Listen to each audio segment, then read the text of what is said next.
It's Friday, February 20th. Today, a boost to hospital security. The province announces an expansion of security measures, but is it enough to waylay concerns from the nurses' union? Also, closing after more than 30 years, while the closure of a Winnipeg diner speaks to larger issues affecting the restaurant industry. Your Morning Winnipeg starts right now.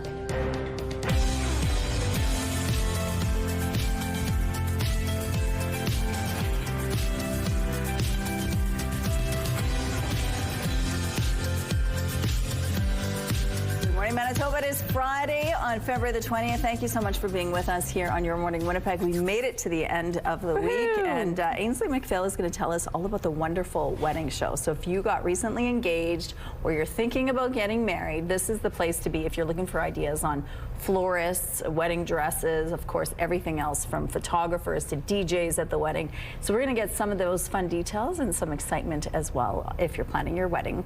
But the weather, a little bit of snow dusting again this morning, a little bit slippery on the roads when I was heading in. Mother Nature dressing us up all in white like it's our wedding day. We've still been contending with that very stubborn low pressure system, and it continued to sprinkle more light snow throughout Winnipeg surrounding areas, and yes, western Manitoba as well. And it's not quite done with us yet. This guy will not leave. Minus 13 degrees currently with that wind chill. It's quite frosty at minus 24. A cool start to the day this week.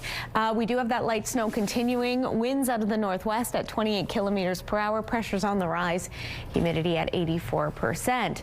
So a good amount of cloud coverage to kick off our day here in southern Manitoba. It's a bit clearer to the north, and to that point there will be a bit more opportunity for some sunshine, but most of the province is dogged by some slight snow or flurry activity today. You can see that sprinkling here in the very northeast corner, plus a few disruptions there to the northeast. But we do have a chance of light snow throughout the day and overnight here in southern Manitoba, while the north could be starting off with some cloudy skies and some flurry activity in the northeast, and then tapering off into the afternoon. But then overnight, this little guy comes in, bringing a likelihood of some more snowfall to northern Manitoba into Saturday. While we are under the clouds, not picking up a slight chance of that light snow. But from there, it's likely the system will finally be kind of giving us a rest. Lots of cloud coverage all throughout Manitoba on Saturday, as you can see, and then we start to see the skies clear in time for Sunday. So it's not quite as sunny through the whole weekend as we once thought. Today, also cooler, minus 11 degrees, minus 7 is what's typical. And tomorrow we get even chillier with more light snow. That sunshine reemerges, but not doing a lot to heat us up at minus 17. Kick off next work week under the clouds. Thank you, Catherine. A plan to beef up safety and security in hospitals is getting mixed reaction. The province is expanding some of its previously announced safety initiatives, including more safety officers and a safety app. The health minister says this is part of a wider plan to boost security. But as CTV's Danton Unger shows you, some say the timing is suspect. More institutional safety officers are on the way to Manitoba hospitals. These folks are, again, highly trained, highly skilled. Health Minister Uzoma Azagwara announced 5 new ISOs will be added to the Thompson General Hospital next month, bumping the total complement in the province to 128. If we have to go further, we will. The province is also expanding the use of its mobile Safe app, featuring real-time safety alerts, a panic button, and a direct line to security. It's currently available at HSC, St. Boniface Hospital, and the Brandon Regional Health Centre. Plans are underway to add the Victoria Hospital and Thompson General Hospital in the next few weeks. This all part of an overall effort to address safety concerns in hospitals. It feels very reactionary. Manitoba Nurses Union President Darlene Jackson says the timing of the province's announcement stood out to her. It's not a coincidence that this announcement happened on the eve of the grey listing vote for St. Boniface Hospital. Nurses are set to decide if St. Boniface Hospital will be grey listed to discourage nurses from working there due to safety concerns. The union has already grey listed HSC and Thompson General Hospital. I think it's very telling that something has to happen. A very significant event has to happen in order to get a reaction from government. Meanwhile, the Manitoba Association of Healthcare Professionals says the province has been forced into action, saying in a statement, frontline professionals continue to experience assaults and injuries that can be prevented. The fact that some limited actions and investments are now taking place is not cause for congratulation or celebration when employers are still not following legislated safety requirements. Azagwara says the province will continue working to make hospitals safer. Violence has absolutely no place in healthcare. None whatsoever. Danton Unger, CTV News, Winnipeg. As Aguirre says, part of that work includes the installation of amnesty lockers at select facilities, including Thompson and Swan River. Dozens of measles cases have been reported in our province in recent weeks, and the province has warned any large gathering in the months ahead should be considered a potential exposure site. And this has prompted the question, can you still get infected by the virus even if you've received both doses of the vaccine? Nothing is 100% effective. They don't make you, immortal. Dr. Sarah Nozal with the American Academy of Family Physicians says it's rare, but about 3 in every 100 people exposed to measles can still catch the virus, even if they're fully vaccinated against the disease. However, she says getting both doses of the vaccine significantly lowers the risk of being infected. And if you do get sick, she says the illness isn't likely to be as severe. It can look like a cold. You can get a fever and a cough, red eyes, runny nose. But as you get more sick, 1 in 4 individuals, children who get measles, will end up hospitalized. The province previously said there were 24 hospitalizations due to measles in 2025 and 2026, with 2 patients requiring intensive care. The federal NDP held their second and final leadership debate last night, and Canada's relationship with the U.S. was on the table. Yeah, so if Trump called, he'd get my answering machine. I'd be busy. Any trade relationship he makes going forward, he is just as likely to break. He is completely unreliable. We have to be smart and take them on and take them seriously, but we can't participate in fantasies like the so-called Golden Dome and other Trumpian dystopias. We need quick fixes today. Sure, they're compatible. They're compatible. A public grocery option isn't a quick fix. I think we need to think about an even more radical approach to say what is trade for and do we need it?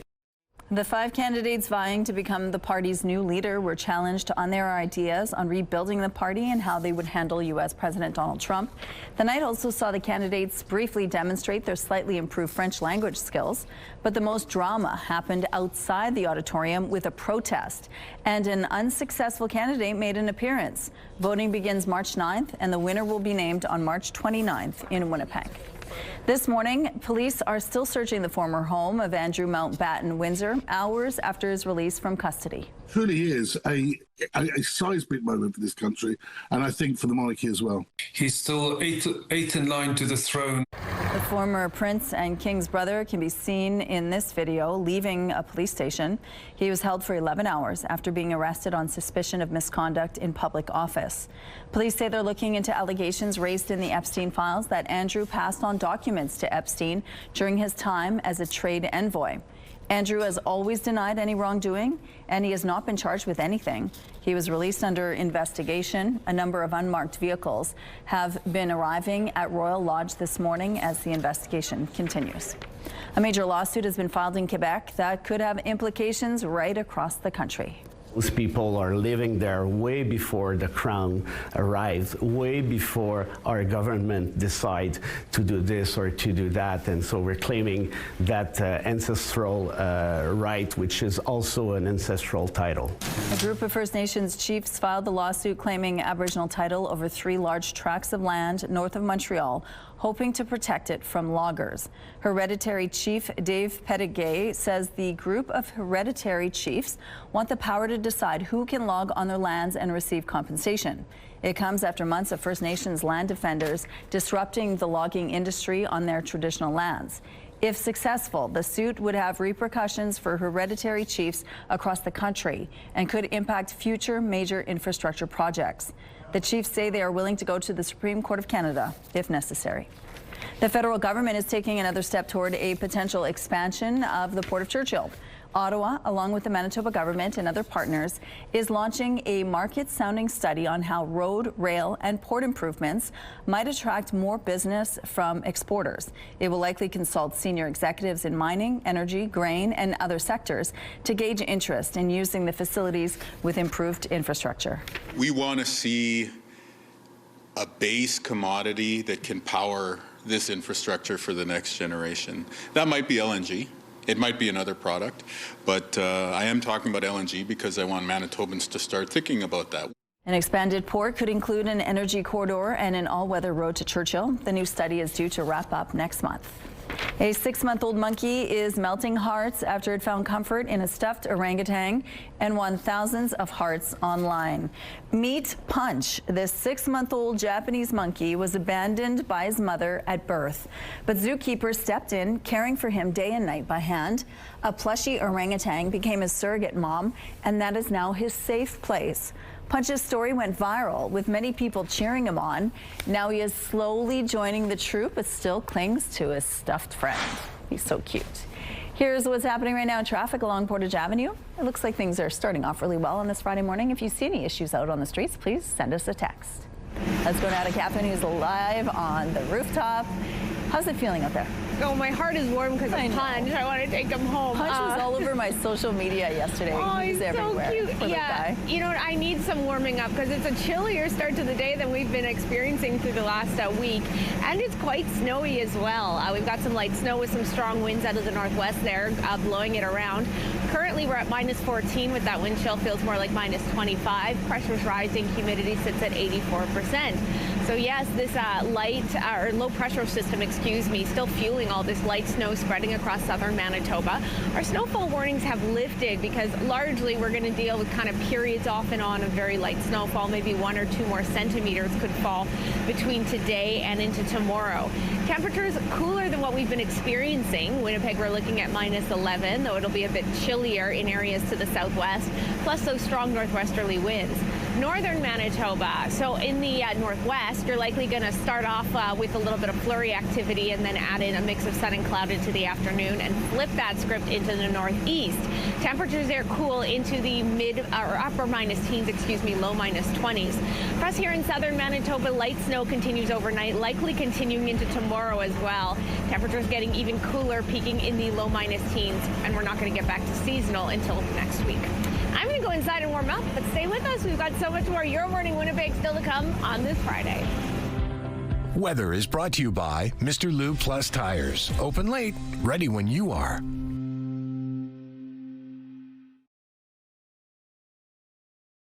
Good morning. Winnipeg's former CAO finished his testimony Thursday at the police HQ inquiry. Phil Schiegel said he is offended a civil court judge ruled he took a bribe from the project's general contractor.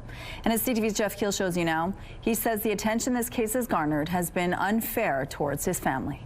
Phil Schiegel says because of bribe allegations over the police headquarters project and the publicity that has followed, he feels he's being pushed out of Winnipeg. I'm social enemy number one. At least that's how I feel. The former city CAO concluded his testimony at the inquiry into the purchase and renovation of the Canada Post building, which ballooned in price. Near the end, he said this has caused anguish in his business life. Banks have shut him out, including one he was with for 25 years. And Schiegel says this has been tough on his family, which is unfair to them. It's been really hard over the last 16 years to have a last name Schiegel. A civil court judge concluded in 2022 Schiegel took a $327,000 bribe from Caspian, the project's general contractor. Cates and Schiegel have said the money was for a real estate deal in Arizona. Schiegel says it's disheartening, deflating, and crushing to be accused of the acts, which he again denied. I take great offense to the accusations that were made and that were ruled by the courts. Next up was Caspian owner Armik Babakanians, who was asked about a February 2011 meeting at City Hall. After the meeting, he wrote an email to himself saying, "I think he wanted 2 + 2 for Sam and Phil." Babakanians was asked if he thought Schiegel was asking for money for Schiegel and Cates. I thought I heard 2 and 2, okay? And 2 and 2 what? Well, that's exactly. So I never expanded on it. I never said anything, and I just left it that way. And Babakanians also denied asking for or receiving any payments. Did you ever pay Mr. Schiegel or Mr. Cates any money for helping you get this project? No, ma'am. Jeff Keel, CTV News, Winnipeg. The mother of an accused mass killer testified he sent her cryptic messages in the days following a shooting that killed 5 people at a Winnipeg rooming house. Mary Felix says her son Jamie Felix said in Facebook messages that, quote, he wasn't going to be around for long and was, quote, going out to the fullest. He's pleaded not guilty to second-degree murder for the 2023 killings. Mary Felix also told the jury her son struggled with drug and alcohol addiction after his twin brother was killed. A Crown prosecutor said in an opening statement, the accused was using crack and drinking alcohol in the days before the shooting. The trial began Tuesday and is scheduled to last for 4 weeks. There's new concerns in Ottawa. The Canada-US-Mexico trade agreement could be in trouble. But Finance Minister François-Philippe Champagne isn't giving up hope.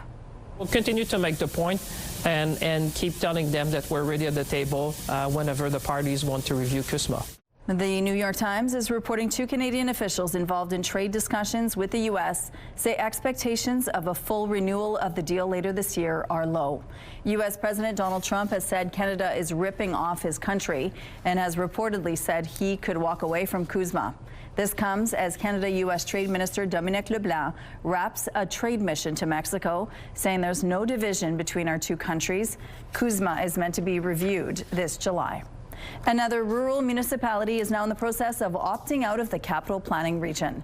The RM of Taché, located directly southeast of Winnipeg, is the latest to begin withdrawing from the corporation. That's according to a spokesperson for the Winnipeg Metro region.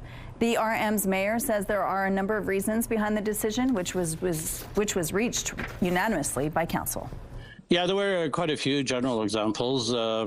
There was some reaction from the public about the municipality losing autonomy by being part of the WMR, which I don't agree with, but also it was with governance issues mostly, the way that the WMR, or now known as the CPR, is conducting its affairs. The mayor added he's confident in time the RM will be able to find common ground and begin establishing a plan that suits its needs. The capital planning region consists of 18 municipalities. 4 have now begun the opt-out process, including the RM of Taché, while 4 others have formally left. It was established in 2023 and aims to bring together the city of Winnipeg and surrounding municipalities with a mandate to promote sustainable economic and social development. It also has a mandate to adopt a regional plan by January 1st of 2027.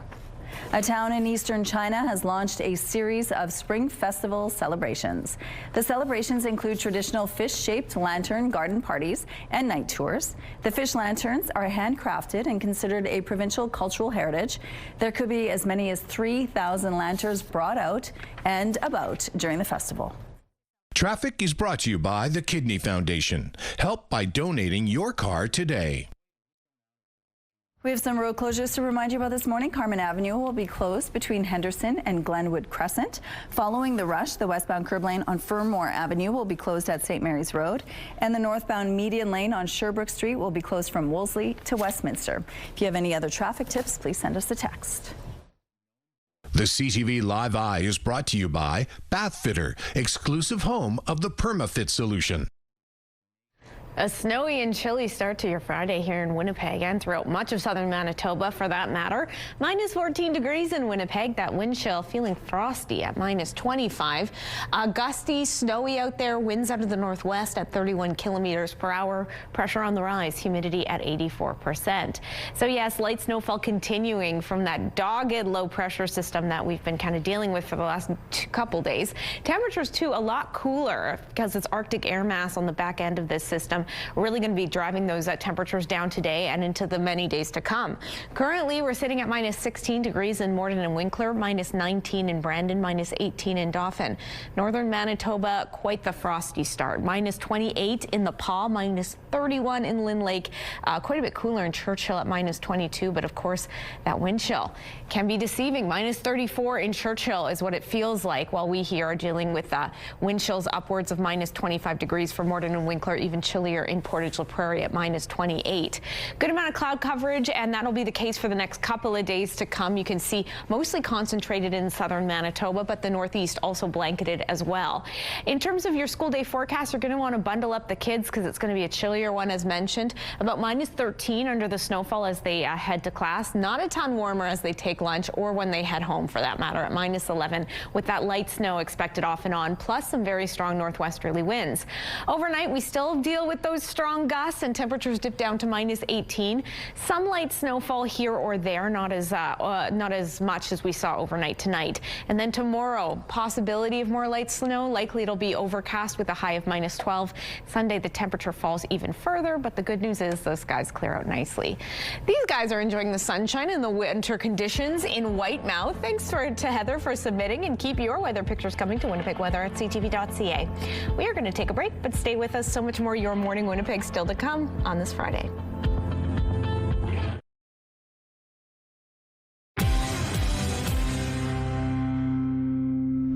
Good morning. A brief and spectacular volcano eruption in the Philippines. Take a look. This time-lapse footage shows the huge plume of ash rising 2,000 meters into the air. The eruption only lasted about 2 minutes, and the alert level is still moderate, meaning locals are asked to stay about 4 kilometers away from the danger zone.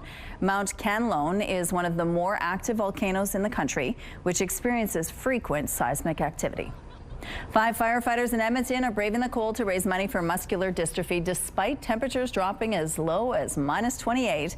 They say they're trying to put the fun in fundraising. CTV's Matt Woodman reports. High, even though the temperatures are low. After signing up for 57 hours of rooftop camping, 5 Edmonton firefighters needed something to do to pass the time besides downing donuts. They say cops like donuts. And getting some sleep. Welcome to Mike's Mansion. So the guys got creative. Tippy tappy, oi, oi, oi! Tippy tappy, oi, oi, oi! Tippy Tap is like God here. It rules all of our decisions. Essentially hand hacky sack. Oh, big one. The first one to drop this homemade ball 3 times. What's that ball made of? Ready? Tape. Duct tape. Oh, just duct tape. A sock, I think. Is stuck doing chores. Change the garbages or wake up early for an interview or whatever the chore might be. Did you lose Tippy Tap? Is that why you're... You know what? This one I volunteered for, but I've definitely lost my fair share of Tippy Tap. While they bounce the ball around, they're also bouncing ideas off one another for their next video. Some good, some not so good. In the lead up to this fundraiser for muscular dystrophy, each fire station created countdown videos. The fire crews get really involved with it, and it really helps us gain traction for the event. You may recognize some from sitcoms. Parkour! Station 10 recreated the parkour scene from The Office, all in hazmat suits. That was hilarious. Extreme! Parkour! Parkour! Others are based on movies. I was in the Station 19 video where we recreate the driving scene from Step Brothers. I was the son in the back seat. He's got eyes of the bluest sky. Do you have the pipes to pull off the sun in the back seat? I hate to look into those eyes. Absolutely not. We completely lip synced that, obviously. But one based on a Miley Cyrus song really brought the house down. I have to say, I have to go with the fellas back at Station 1. It's raining men. The Wrecking Ball video. I came in like a rainbow. That caught everyone off guard, completely out of left field. You can find your favorite and donate to the cause by visiting their Instagram. Just search EDM Fire Muscular Dystrophy. Matt Woodman, CTV News, Edmonton. So fun and creative. All right, here's a look outside now on Notre Dame Avenue. Things are moving well here. We'll be right back after this short break. Stay with us.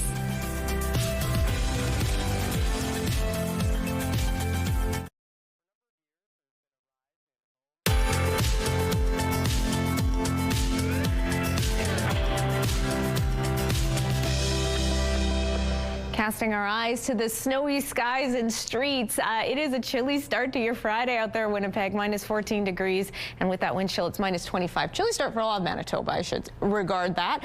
Conditions currently, we have that blowing snowfall powered by those northwesterly winds at 31 kilometers per hour. Pressure's on the rise and the humidity sitting at 84%. This is a very stubborn system that's been spreading light snow throughout southern Manitoba through the last couple of days. It continued overnight. You're going to wake up to a little bit of a fresh layer there. A centimeter per chance fell overnight in Winnipeg. We haven't gotten the update totals, but just visually, that's kind of what it looked like. And it's likely going to continue throughout the day. You can see the disturbances plus the heavy cloud coverage all throughout Manitoba. So not a lot of sunshine and that light snow continuing, plus some decent northwesterly winds at 30 kilometers per hour. Minus 11 are high. We're starting to see those temperatures slip down because on the back end of this low pressure system has been this colder air mass that's likely to give us a good number of days of below seasonal values. A reminder that minus 7 is what's typical. Overnight, that light snow likely continuing, temperatures dipping down to minus 18. The wind chill will make it feel more into the mid minus 20 range, and those northwesterly winds losing a little bit of might. Into tomorrow, yes, a stray snowflake or two. Likely, though, it's just going to be overcast. Cooler still at minus 12 degrees with those northwesterly winds maintaining. From there, sunshine on Sunday, but chilly at minus 17. And we kick off the work week at minus 13 under the clouds. Perhaps some more precipitation coming our way on Tuesday, but by midweek, we start to get the sunshine back, and then the temperatures start to take a rise in terms of what we're used to this time of year. We're back above seasonal, so that's the good news. A longtime South Osborne eatery will dish up its final meals in a few weeks. Oakwood Cafe first opened more than 30 years ago, but rising food prices have hurt the restaurant's bottom line. CTV's Joseph Bernacki speaks with a server who's been there almost since the start. During the Thursday lunch rush, waitress Kendra Menard stops to take a moment to thank her regulars in between plates of food. It's a job she's known for nearly a quarter of a century. It's been great. It's my whole life. On March 8th, Menard will serve her last table at the Oakwood Cafe. The South Osborne institution has welcomed hungry diners for more than 3 decades. She joined the restaurant in 2002. In the years since, she's watched first dates turn into weddings and babies grow into young adults. It's the people. The people are what makes it special, hands down. But that will soon change. Owner Wendy May took over the Oakwood in 2016. May says she thought she would have to close the neighborhood joint as early as a year ago, citing rising food costs. She says by cutting back on spending, the best they were doing on a good day was breaking even. When things change, that puts even more pressure on your bottom line. It's not even about making a profit. A lot of times it's about breaking even and not losing money. We're not going to make any money because the overhead and the cost is all going up, and we can't possibly charge $25 for a sandwich. That's crazy.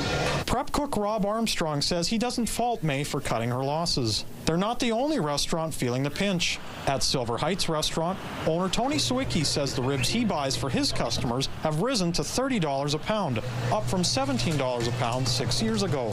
He says it's a balancing act. Every time the prices go up, we have to sit there and say, how much can we push on to the customer before we scare those customers away. The Manitoba Restaurant and Food Services Association says nationwide, one university survey found 7,000 independent restaurants closed last year, and another 4,000 could close in 2026. Back at the Oakwood, Wendy May says running the cafe has been an amazing ride.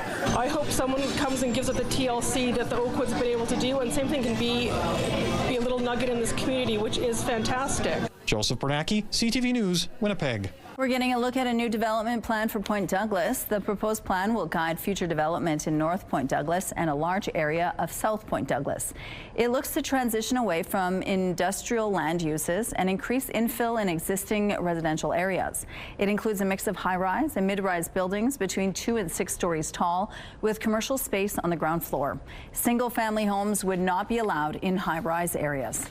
Developers maybe they'll be willing to buy up. There's a lot of vacant, derelict houses and stuff right near Sutherland in Point Douglas on the north side.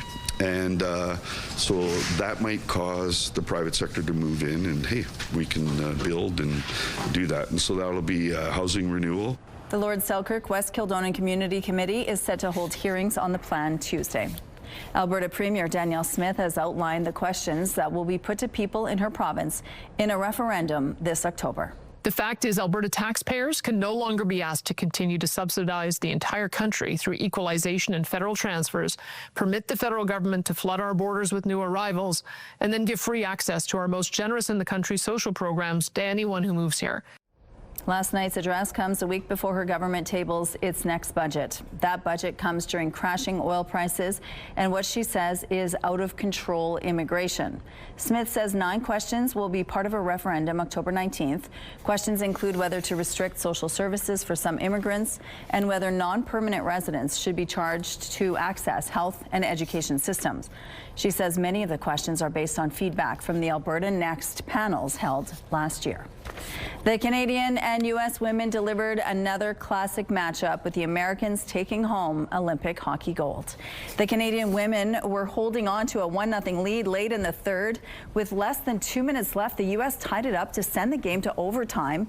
Megan Keller then scored the golden goal a few minutes into overtime. It was heartbreak for the Canadian women and fans watching across the country. I really thought that they were going to pull this one out. You love to see an underdog victory, and it sucks. It especially sucks losing to the U.S. But hope is still alive for hockey gold for the Canadian men. They will take on Finland this morning in their semifinal matchup. That game starts at 9:40 a.m. Manitoba time. We're also keeping an eye on the last day of short track speed skating. Courtney Surrow and Steven Dubois have a chance to tie Canadian Olympic medal records. Taking a look now at the medal standings this morning, Canada sits in 11th place with 4 golds, 5 silver and 6 bronze. Norway still tops the medal standings with 16 golds and 34 medals in total. Change from yesterday's standings sees the U.S. leapfrog past Italy into 2nd place with 9 golds and a total of 27 podium appearances. Italy is now in 3rd spot with 9 golds and 26 medals overall. Here's a look at what's happening in traffic along Kenaston and Sterling Lyon. It looks like things are moving well over here. We have no issues to tell you about at this point in the drive. Let's look now at your gas prices. The Canadian average has gone up a little bit to $1.31. The provincial average is $1.21. In Winnipeg, the average is $1.22, and the lowest price in the city is $1.11. All this info is on GasBuddy.com.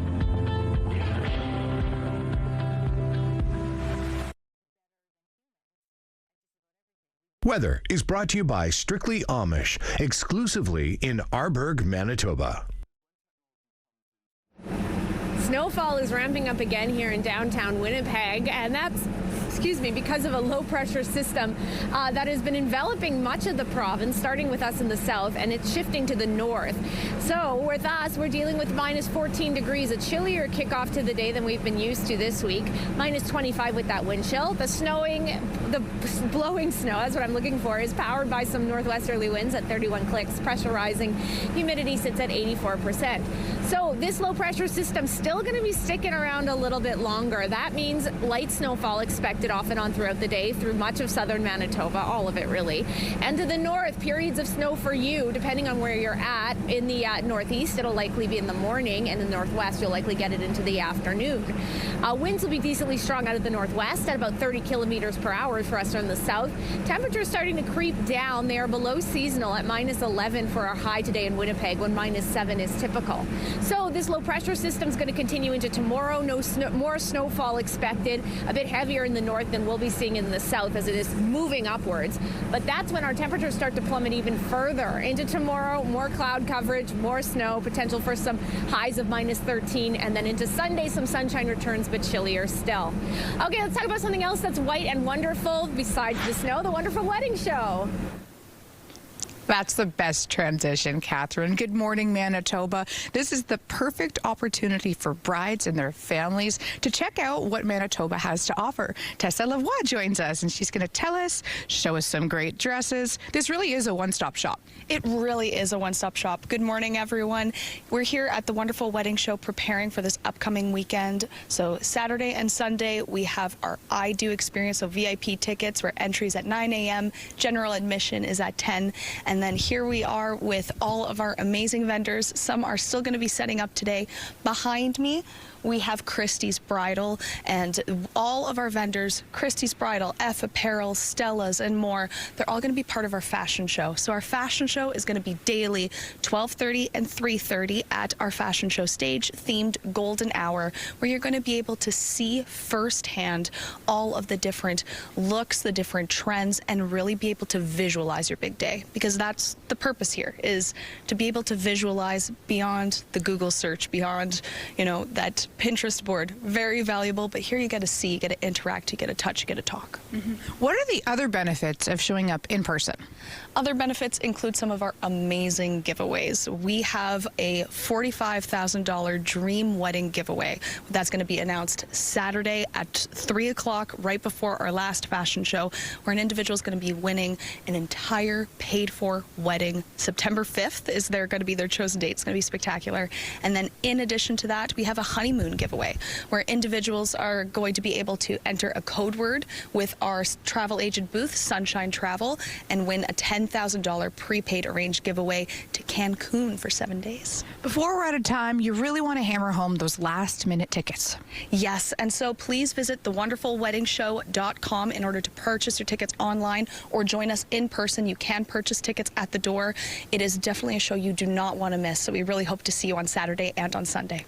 Thank you so much. And yeah, like she mentioned, so many opportunities to actually have a conversation with many of Manitoba's vendors.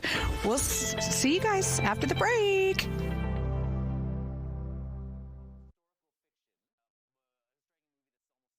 Here's a look at the early markets. The Dow Jones fell 37 points. The Nasdaq is 14 points lower. The S&P index is flat. The Canadian dollar is seeing a slight decrease to 73.6 cents U.S. Overseas, the Hang Seng is 292 points lower, and the Nikkei lost 642 points. Good morning. It is 6:46.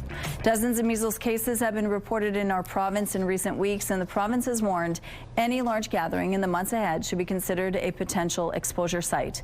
And this has prompted the question, can you still get infected by the virus even if you've received both doses of the vaccine? Nothing is 100% effective. They don't make you, immortal. Dr. Sarah Nozal with the American Academy of Family Physicians says it's rare, but about 3 in every 100 people exposed to measles can still catch the virus, even if they're fully vaccinated against the disease. However, she says getting both doses of the vaccine significantly lowers the risk of being infected. And if you do get sick, she says the illness isn't likely to be as severe. It can look like a cold. You can get a fever and a cough, red eyes, runny nose. But as you get more sick, 1 in 4 individuals, children who get measles, will end up hospitalized. The province previously said there were 24 hospitalizations due to measles in 2025 and 2026, with 2 patients requiring intensive care. A new partnership plans to grow and add new jobs at Vale Nickel Mine in Thompson. There is currently 20 years in the life of mine plan that we can mine profitably. We believe we can mine profitably, and that's going to be our goal. And the way we're going to do that, the way we're going to lower unit costs, is to ramp up production. Vale Base Metals signed a deal to partner with 3 companies as part of a new alliance that will invest up to $280 million in the mining complex. The mine has seen job losses in the past, but XC Rose CEO says the aim is now growth. Our plan is in the next 5 years to double the current production. And in order to do that, we're going to need the team, and we're going to need to add to the team. So it's actually the opposite concern is, are we going to get enough people here? The Thompson complex includes 2 underground operating mines, an adjacent mill, and significant exploration opportunities. The new company will be known as X0 Nickel Co. Loblaw has partnered with Google to allow more shopping via artificial intelligence. The grocer says consumers will be able to shop for food, beauty products, and apparel directly through AI mode on Google Search and the tech giant's Gemini app. Loblaw says it sees autonomous shopping, where AI assists people in researching, comparing, and buying products, as a natural evolution of how customers want to shop. The company says it is also expanding its use of Google Cloud's Vertex AI platform. A major lawsuit has been filed in Quebec that could have implications right across the country. Those people are living there way before the crown arrives, way before our government decides to do this or to do that. And so we're claiming that ancestral right, which is also an ancestral title. A group of First Nations chiefs filed the lawsuit claiming Aboriginal title over 3 large tracts of land north of Montreal, hoping to protect it from loggers. Hereditary Chief Dave Pettigway says the group of hereditary chiefs want the power to decide who can log on their lands and receive compensation. It comes after months of First Nations land defenders disrupting the logging industry on their traditional lands. If successful, the suit would have repercussions for hereditary chiefs across the country and could impact future major infrastructure projects. The chiefs say they are willing to go to the Supreme Court of Canada if necessary. A picture is worth 1,000 words and sometimes more.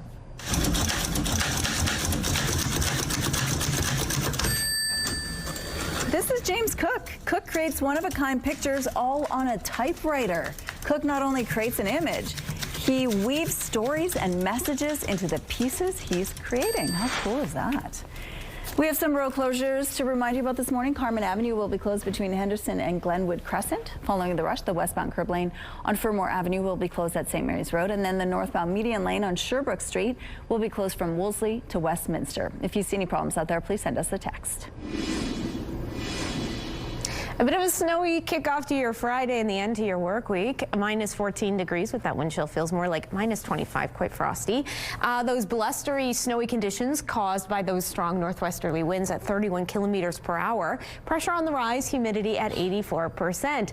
So this low pressure system is really making itself comfortable. This is what tracked in that snowfall overnight a couple of days ago and has been lingering, dropping some more on us overnight. Looked like at least a centimeter's worth. And it is also migrated north, so much of the province likely in store for some snowfall today. For the northeast, a good chance of some sunshine to kick off the day, and then as that system moves into your neck of the woods, flurries into the afternoon or snowfall. Minus 14 in Thompson, minus 16 in Gillen, minus 19 in Churchill, not minus Churchill, minus 12 in Island Lake.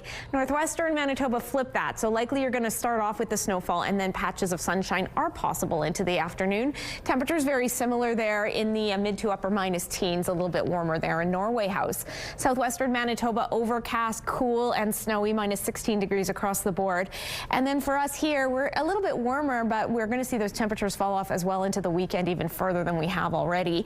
Periods of light snow expected, plus some strong northwesterly winds. Northwestern Ontario, much the same. You're also dealing with this system that's tracking in some light snowfall. Temperatures milder in this stretch, minus 6 in Kenora, minus 10 in Dryden, Fort Francis at minus 5 degrees. Overnight, light snow likely to continue, not as hefty as we saw last night with those accumulations, but snow nonetheless. Minus 18 degrees as those northwesterly winds ease slightly to 20 kilometers per hour, but they continue into tomorrow with more snow expected, very light. Likely we're seeing the last of this system for us here in Winnipeg at minus 12. But this cooler air that's at the end of this low pressure system is going to be driving our forecast into next week. So by Sunday, we get the sunshine back, but it's quite frosty at minus 17. We kick off the next work week under the clouds at minus 13. Some more precipitation possible on Tuesday, and by Wednesday the sun's back and the temperatures are starting to heat back up by Thursday. Thanks, Catherine. Let's check in now on Bo and Gabby at Bounce 99.9. Good morning, you two. Happy Friday. Yeah, we made it to the weekend. Yeah. The perfect time to be super lazy. That's all I do is be lazy whenever I can. But Bo, on the other hand, recently took a lazy day, and you felt bad about it, hey? I do. It must be the German in me. I am sick. I've got a bad cold. So I'll take that as an excuse. But I basically lay around all day, did nothing, watched TV, got up, got a cup of tea, back on the couch, and then by the end of the day I thought, oh, I have such guilt for not doing anything. You need it, But though. apparently our listeners are... I know. Yeah. And the guilt is being eased by a lot of suggestions from people that we got to take more time for ourselves and take care of ourselves. But what about you, Rochelle? Do you have any guilt when you take a lazy day? Oh, I tend to lay on the couch like that, Bo, and watch crime show after crime show after crime show. It's kind of my weakness. So with salt and vinegar chips, I'll just sit there and enjoy my crime shows. Keith Morrison all the way. But I'm so glad that there's a snack involved, because you need a snack for the ultimate lazy day. If there is no snacks, we're basically out. So here's a quick question, I'm putting you on the spot here, about people being sick. Bo keeps apologizing, worrying that he smells like Vicks Vapor Rub. And I'm like, no, layer it on, come into work. I love the smell of Vicks Vapor Rub. If you're sitting by somebody at their desk and they have a ton of Vicks Vapor Rub on, are you leaning away or are you leaning in? Oh, I love it. It reminds me of my youth, actually. And when my kids were sick, you put it on their chest and they just smell so, I don't know, after a bath, you just felt like they were going to get better once you put it on. It's a sort of a comforting smell to me. See, you're not going to offend her. Well, the Vicks is hiding the fact I've had this T-shirt on for the last 2 weeks. And thank God on Sunday, I'll be able to take it off and I won't have to put it on again till Canada Day. But in the meantime, go Canada, go. It's just been very exciting. It has been. Let's hope for a better result for our men's hockey team today. Thanks, guys. Have a great weekend. Well, it appears Canada's men's curling team has moved past its earlier double touch controversy, but the incident is still sparking conversation across the sport. CTV's Donovan Mays has the story. Thousands of rocks are making their way down the ice at the Cali Curling Club for this year's National University and Collegiate Championships. But how many have been double touched? Have you ever double touched a rock? Can't say that I have. I don't want to say yes, but you get have a few where the finger drags. If I did it, it's probably not helping at all. I'd probably make it drastically worse. A lesser known rule pushing curling into the headlines earlier this week. It states any touching of the stone after delivery between the tee line and opposite hog line results in the removal of the rock from play. At the Olympics in Italy, Canadian third Mark Kennedy accused by Team Sweden of poking a stone after it was delivered. The controversy continuing after Canada's Rachel Homan and Britain's Bobby Lammy each had stones removed from play for violations. I'm sure when you're in the zone and you're throwing like that, you don't. I mean, if I think I throw something well, I don't pay any attention to what my hand's doing. I'm sure I've grazed granite before. Your hand comes off really gently, sometimes aggressively, so it's always possible. 2012 Scotties champion and current University of Alberta coach Jessica Admonson says most curlers aren't focused on grazing rocks after delivery. It's not even a discussion for us. I think it could have been an accident, it could have been, I don't know, but it's not something we even think about. Curlers agree, however. The story has been good for the sport. Maybe it doesn't look the best for Canada, but it's bringing a ton of attention to the sport, and I think it's making people excited and interested. That's certainly given curling a center stage position, which is kind of fun to see. It's nice. Everyone's talking about curling, so I love seeing the memes too. I think it's hilarious. So no, we really enjoyed it. Donovan May, CTV News, Regina.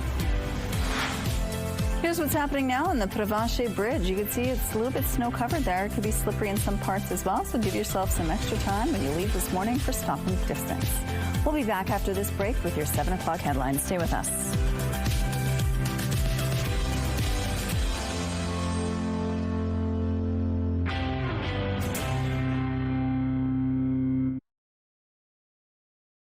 It's Friday, February 20th. Today, hospital safety boost, how the province is adding officers and expanding a safety app as unions question the timing. Plus, Churchill expansion study, Ottawa tests market interest in major rail, road, and port upgrades in the north. And Bomber full circle, Drew Wolodarski signs one last deal to retire blue and gold after a Grey Cup run. Your Morning Winnipeg starts right now.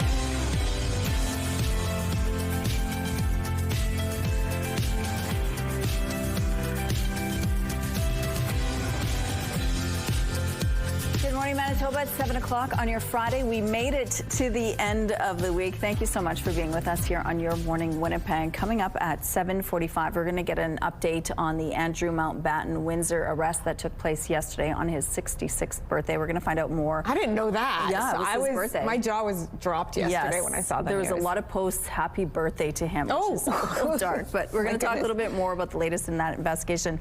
But the weather is like a little dusting of snow right now. You know, pretty pleasant, Rochelle. Yeah. It's kind of like a snow globe out there. However, we are dealing with some cooler temperatures to start off the day than we have been seeing the last couple. So if you want to get out there and enjoy that lovely snowfall, you do have to bundle, because look, it's minus 14 degrees with that wind chill. Feels more like minus 25. Winds are out of the northwest at 31 kilometers per hour. The barometric pressure's on the rise and the humidity is sitting at 84%. We're not done with the snowfall just yet. This Montana low that tracked in, described by Environment Canada and Climate Change Canada as a potent, intense low pressure system, has been spreading that snowfall throughout southern Manitoba, and it's also migrated up to the north now. So all of us likely to have a snowy day, plus a good amount of cloud coverage, as you can see there. The sunshine will be in short supply for a little while to come. More on that in a moment. So you can barely make out this system. There's kind of the remnants here or there, but it is really fanning out. With it, a good chance of some light snowfall off and on throughout the day, and snow and flurry activity to the north. As the day progresses, very dense clouds. We'll see the snow stop and start, and it could continue overnight and into tomorrow. Even after it leaves us, you see more intense snowfall, I should note, in the northeast corner. Even after it leaves us on Saturday, still a lot of cloud coverage to contend with, and temperatures drag down even further below seasonal, below what we're even seeing today. And it's going to take until Sunday until we get a good amount of sunshine all throughout Manitoba. I think we'll all need it, but it's not going to do a lot to heat us up. So in terms of our temperatures, minus 11 and minus 12 today and tomorrow. The chilliest day to come likely Sunday at minus 17.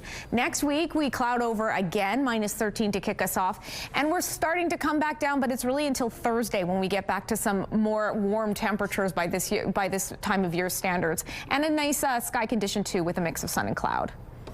Your weather art of the day, this one drawn by Lucas in the grade 5 class at Bernie Wolf School. Different ways to show different clouds there. I'm learning a lot from this in my weather education. Thanks to Lucas. And if you have any of your kids' weather-themed artwork to share, we'd love to see them. Snap photos of them and send them to us by email to winnipegweather@ctv.ca. The weather art of the day is brought to you by 103.1 Virgin Radio. A plan to beef up safety and security in hospitals is getting mixed reaction. The province is expanding some of its previously announced safety initiatives, including more safety officers and a safety app. The health minister says this is part of a wider plan to boost security. But as CTV's Danton Unger shows you, some say the timing is suspect. More institutional safety officers are on the way to Manitoba hospitals. These folks are, again, highly trained, highly skilled. Health Minister Uzoma Azagwara announced 5 new ISOs will be added to the Thompson General Hospital next month, bumping the total complement in the province to 128. If we have to go further, we will. The province is also expanding the use of its mobile Safe app, featuring real-time safety alerts, a panic button, and a direct line to security. It's currently available at HSC, St. Boniface Hospital, and the Brandon Regional Health Centre. Plans are underway to add the Victoria Hospital and Thompson General Hospital in the next few weeks. This all part of an overall effort to address safety concerns in hospitals. It feels very reactionary. Manitoba Nurses Union President Darlene Jackson says the timing of the province's announcement stood out to her. It's not a coincidence that this announcement happened on the eve of the grey listing vote for St. Boniface Hospital. Nurses are set to decide if St. Boniface Hospital will be grey listed to discourage nurses from working there due to safety concerns. The union has already grey listed HSC and Thompson General Hospital. I think it's very telling that something has to happen. A very significant event has to happen in order to get a reaction from government. Meanwhile, the Manitoba Association of Healthcare Professionals says the province has been forced into action, saying in a statement, frontline professionals continue to experience assaults and injuries that can be prevented. The fact that some limited actions and investments are now taking place is not cause for congratulation or celebration when employers are still not following legislated safety requirements. Azagwara says the province will continue working to make hospitals safer. Violence has absolutely no place in healthcare. None whatsoever. Danton Unger, CTV News, Winnipeg. Azagwara says part of that work includes the installation of amnesty lockers at select facilities, including Thompson and Swan River.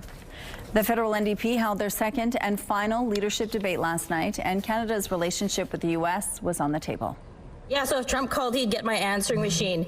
I'd be busy. Any trade relationship he makes going forward, he is just as likely to break. He is completely unreliable. We have to be smart and take them on and take them seriously, but we can't participate in fantasies like the so-called Golden Dome and other Trumpian dystopias. We need quick fixes today. Sure, they're compatible. They're compatible. A public grocery option isn't a quick fix. I think we need to think about an even more radical approach to say what is trade for and do we need it? The 5 candidates vying to become the party's new leader were challenged on their ideas on rebuilding the party and how they would handle U.S. President Donald Trump. The night also saw the candidates briefly demonstrate their slightly improved French language skills, but the most drama happened outside the auditorium with a protest, and an unsuccessful candidate made an appearance. Voting begins March 9th, and the winner will be named on March 29th in Winnipeg. The federal government is taking another step toward a potential expansion of the Port of Churchill. Ottawa, along with the Manitoba government and other partners, is launching a market-sounding study on how road, rail, and port improvements might attract more business from exporters. It will likely consult senior executives in mining, energy, grain, and other sectors to gauge interest in using the facilities with improved infrastructure. Want to see a base commodity that can power this infrastructure for the next generation. That might be LNG. It might be another product, but I am talking about LNG because I want Manitobans to start thinking about that. An expanded port could include an energy corridor and an all-weather road to Churchill. The new study is due to wrap up next month. Once a bomber, always a bomber. A fan favorite has signed a one-day contract with the club so he can retire in blue and gold. The run to his right again. Down the field.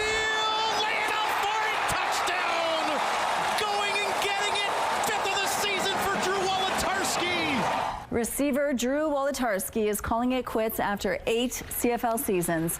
He spent 7 years in Winnipeg before joining the Ticats in 2025. The California native pulled in 18 touchdowns and nearly 3,000 receiving yards as a Blue Bomber, and he was a key piece on the 2019 and 2021 Grey Cup winning squads. I really wanted to retire as a Bomber. That's just where I feel like my heart was, man, and that's where I put all my heart and soul into. Community-wise, you know, had so many friends out there. The music scene, it just made sense, man, and I wanted to go out as a Bomber. The club says Wolotarski will best be remembered as a popular figure in the locker room and community. Here's a look at what's happening now on Kenaston Boulevard. Things are moving quite well here. Starting off this Friday morning, we have no issues to tell you about at this point in the drive. The U.S. International Trade Commission has launched an investigation into rules of origin regulations for automobiles under the Canada-U.S.-Mexico Agreement on Trade. A news release on the Commission's website says the investigation will analyze the regulations' impact on the U.S. economy, effect on U.S. competitiveness, and relevancy considering recent technology changes. Aritzia says it has purchased U.S. fashion brand Fred Segal. Vancouver-based Aritzia would not share the value or terms of its deal, but says it includes Fred Segal's intellectual property. In tandem with the deal, Aritzia will also be leasing Fred Segal's iconic Melrose Avenue property in Los Angeles. Fred Segal's known for selling trendy clothes that garnered celebrity customers and made the brand a cultural touchstone in Hollywood and beyond. Those are your morning business headlines. For B&M Bloomberg, I'm Roger Peterson. All right, let's go now to Ainsley McPhail. We're talking about the wonderful wedding show, and if you're getting married, you're going to want to go there to check things out. Good morning. You're right. If you are someone who's getting married, you will be going to the wonderful wedding show. For obvious reasons, you can walk up to the vendors, one of which is behind me, Gull Harbor, and ask any question that you've been dying to that's not necessarily over an Instagram DM. We're talking wedding trends coming up at 7:27. That can be anything from the way the tables are displayed, the decor, the linens, the dresses. There is a fashion show too, so if you're eyeing up some of your favorite styles, you can actually see it inclusively on those models. There is an opportunity to win your dream wedding and your dream honeymoon. I'm like, do I have to be engaged to win a trip to Cancun? I would absolutely love that one. There's other options too when it comes to catering. So we're looking at a bar option here. It's a saloon themed, something for everyone here at the wonderful wedding show. Get those tickets now. Thank you, Ainsley. All right, we're going to check in a little later. Let's go out to the rooftop now. It's a cool start to this Friday. It sure is, Rochelle. Cooler than what we've been dealing with for the last week. And snowier, though. We have been seeing that, so we're darn used to the snow. We're dealing with that snowfall off and on throughout this morning. It's currently minus 16 degrees with the wind chill feels more like minus 26. Winds have ramped up out of the northwest at 27, gusting at times to 37 clicks. Pressure rising, humidity at 85%. So this low pressure system is just really taking its time to leave the province. It tracked in a day plus ago. I guess that's 2 days ago now, bringing with it a good amount of snow coverage, snowfall rather, particularly in the southwest. We weren't immune. We've gotten a couple of centimeters and yesterday and then another overnight, and it's still coming down, and that's likely to be the case for us here in the south throughout the day. And it's migrated to the north. Light snowfall expected in the northeast in the afternoon and the northwest in the morning. Meanwhile, temperatures in that neck of the woods quite chilly in the mid to minus upper teens, even minus 20s for those in the very northerly reaches of our province.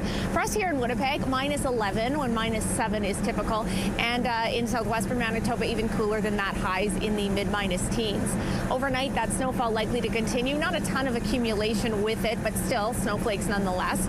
And into tomorrow drags on as well with another cooler high of minus 12. We do get the sunshine returning on Sunday, but it is a trade-off. We lose even more heat with a high of minus 17.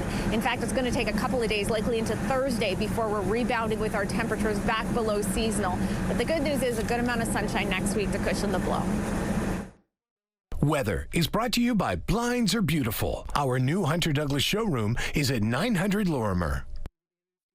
It's time now for a question of the day. Today is National Love Your Pet Day, so share a photo and tell us why you love your pet. You can text your answer to 10400 and make sure to follow the automated instructions so we can feature your response. And don't forget to include your name, please. At Your Morning Winnipeg, we're all about celebrating your amazing pets, furry, feathered, or scaly. Your Pet of the Week submissions are amazing. We want to see even more, whether it's dogs, cats, birds, or any other pet pals. Send them our way. Drop your pet photos and a fun little story about them to petoftheweek@ctv.ca, and then catch us every Thursday to find out if your pet is our Pet of the Week on Your Morning Winnipeg. We're going to take a break here. We'll be right back.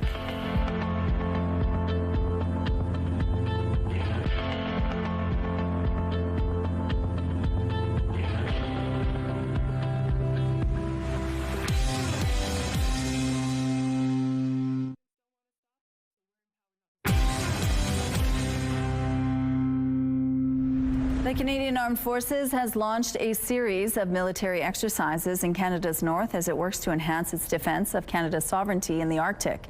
Operation Nanook is being conducted in frigid conditions with temperatures as low as minus 45 degrees. Everything takes longer in the cold. The snow, the ice, the movements, the gear we wear is very different from a normal temperate operating environment. The drills are being conducted against a backdrop of increased geopolitical attention on the Arctic following threats by U.S. President Donald Trump to take control of Greenland. Canada faces Finland in the men's hockey semifinal today, likely without Sidney Crosby in the lineup. Crosby's going hard all the time. What can I say? That guy is just a beauty. Crosby left during the second period of Wednesday's quarterfinal with a lower body injury. Coach John Cooper yesterday said he won't rule Crosby out for the rest of the tournament, but he added the captain is unlikely to suit up today. Canada is the favorite heading into today's game, but they were also favored against Czechia and needed overtime to pull out the win. The puck drops at 9:40 a.m. Manitoba time. Artificial intelligence is moving faster than ever, and so are robots. Have you seen this out of China? These Chinese-made humanoid robots have astonishing new capabilities. They can do backflips, martial arts, and move much faster than ever before due to major upgrades and technological breakthroughs. They were featured Monday during China's most-watched TV show, the annual CCTV Spring Festival Gala, and have gone viral online as observers marvel at the advancements, noting a big difference in capabilities from last year's versions.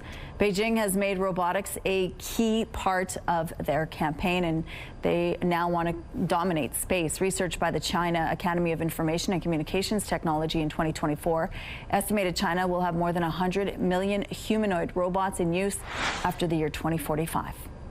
Here's a look at what's happening right now on St. Mary's Road. It looks like things have really picked up at this point in the drive, but overall moving well. We have no stalls or crashes to tell you about at this point. Traffic is brought to you by Curtis Carpets, Manitoba's flooring experts. There's plenty of activities on tap today to get you in the Festival du Voyageur spirit. It all gets started with a pancake breakfast between 8 and 10:30 a.m. on Zuseau Street. Music gets started at 9 between 5 and 10 p.m. You can head over to the Franco-Manitoban Cultural Centre for the Emerging Métis Talent Night. And the Voyageur Games continue at the Marion Hotel starting at 7.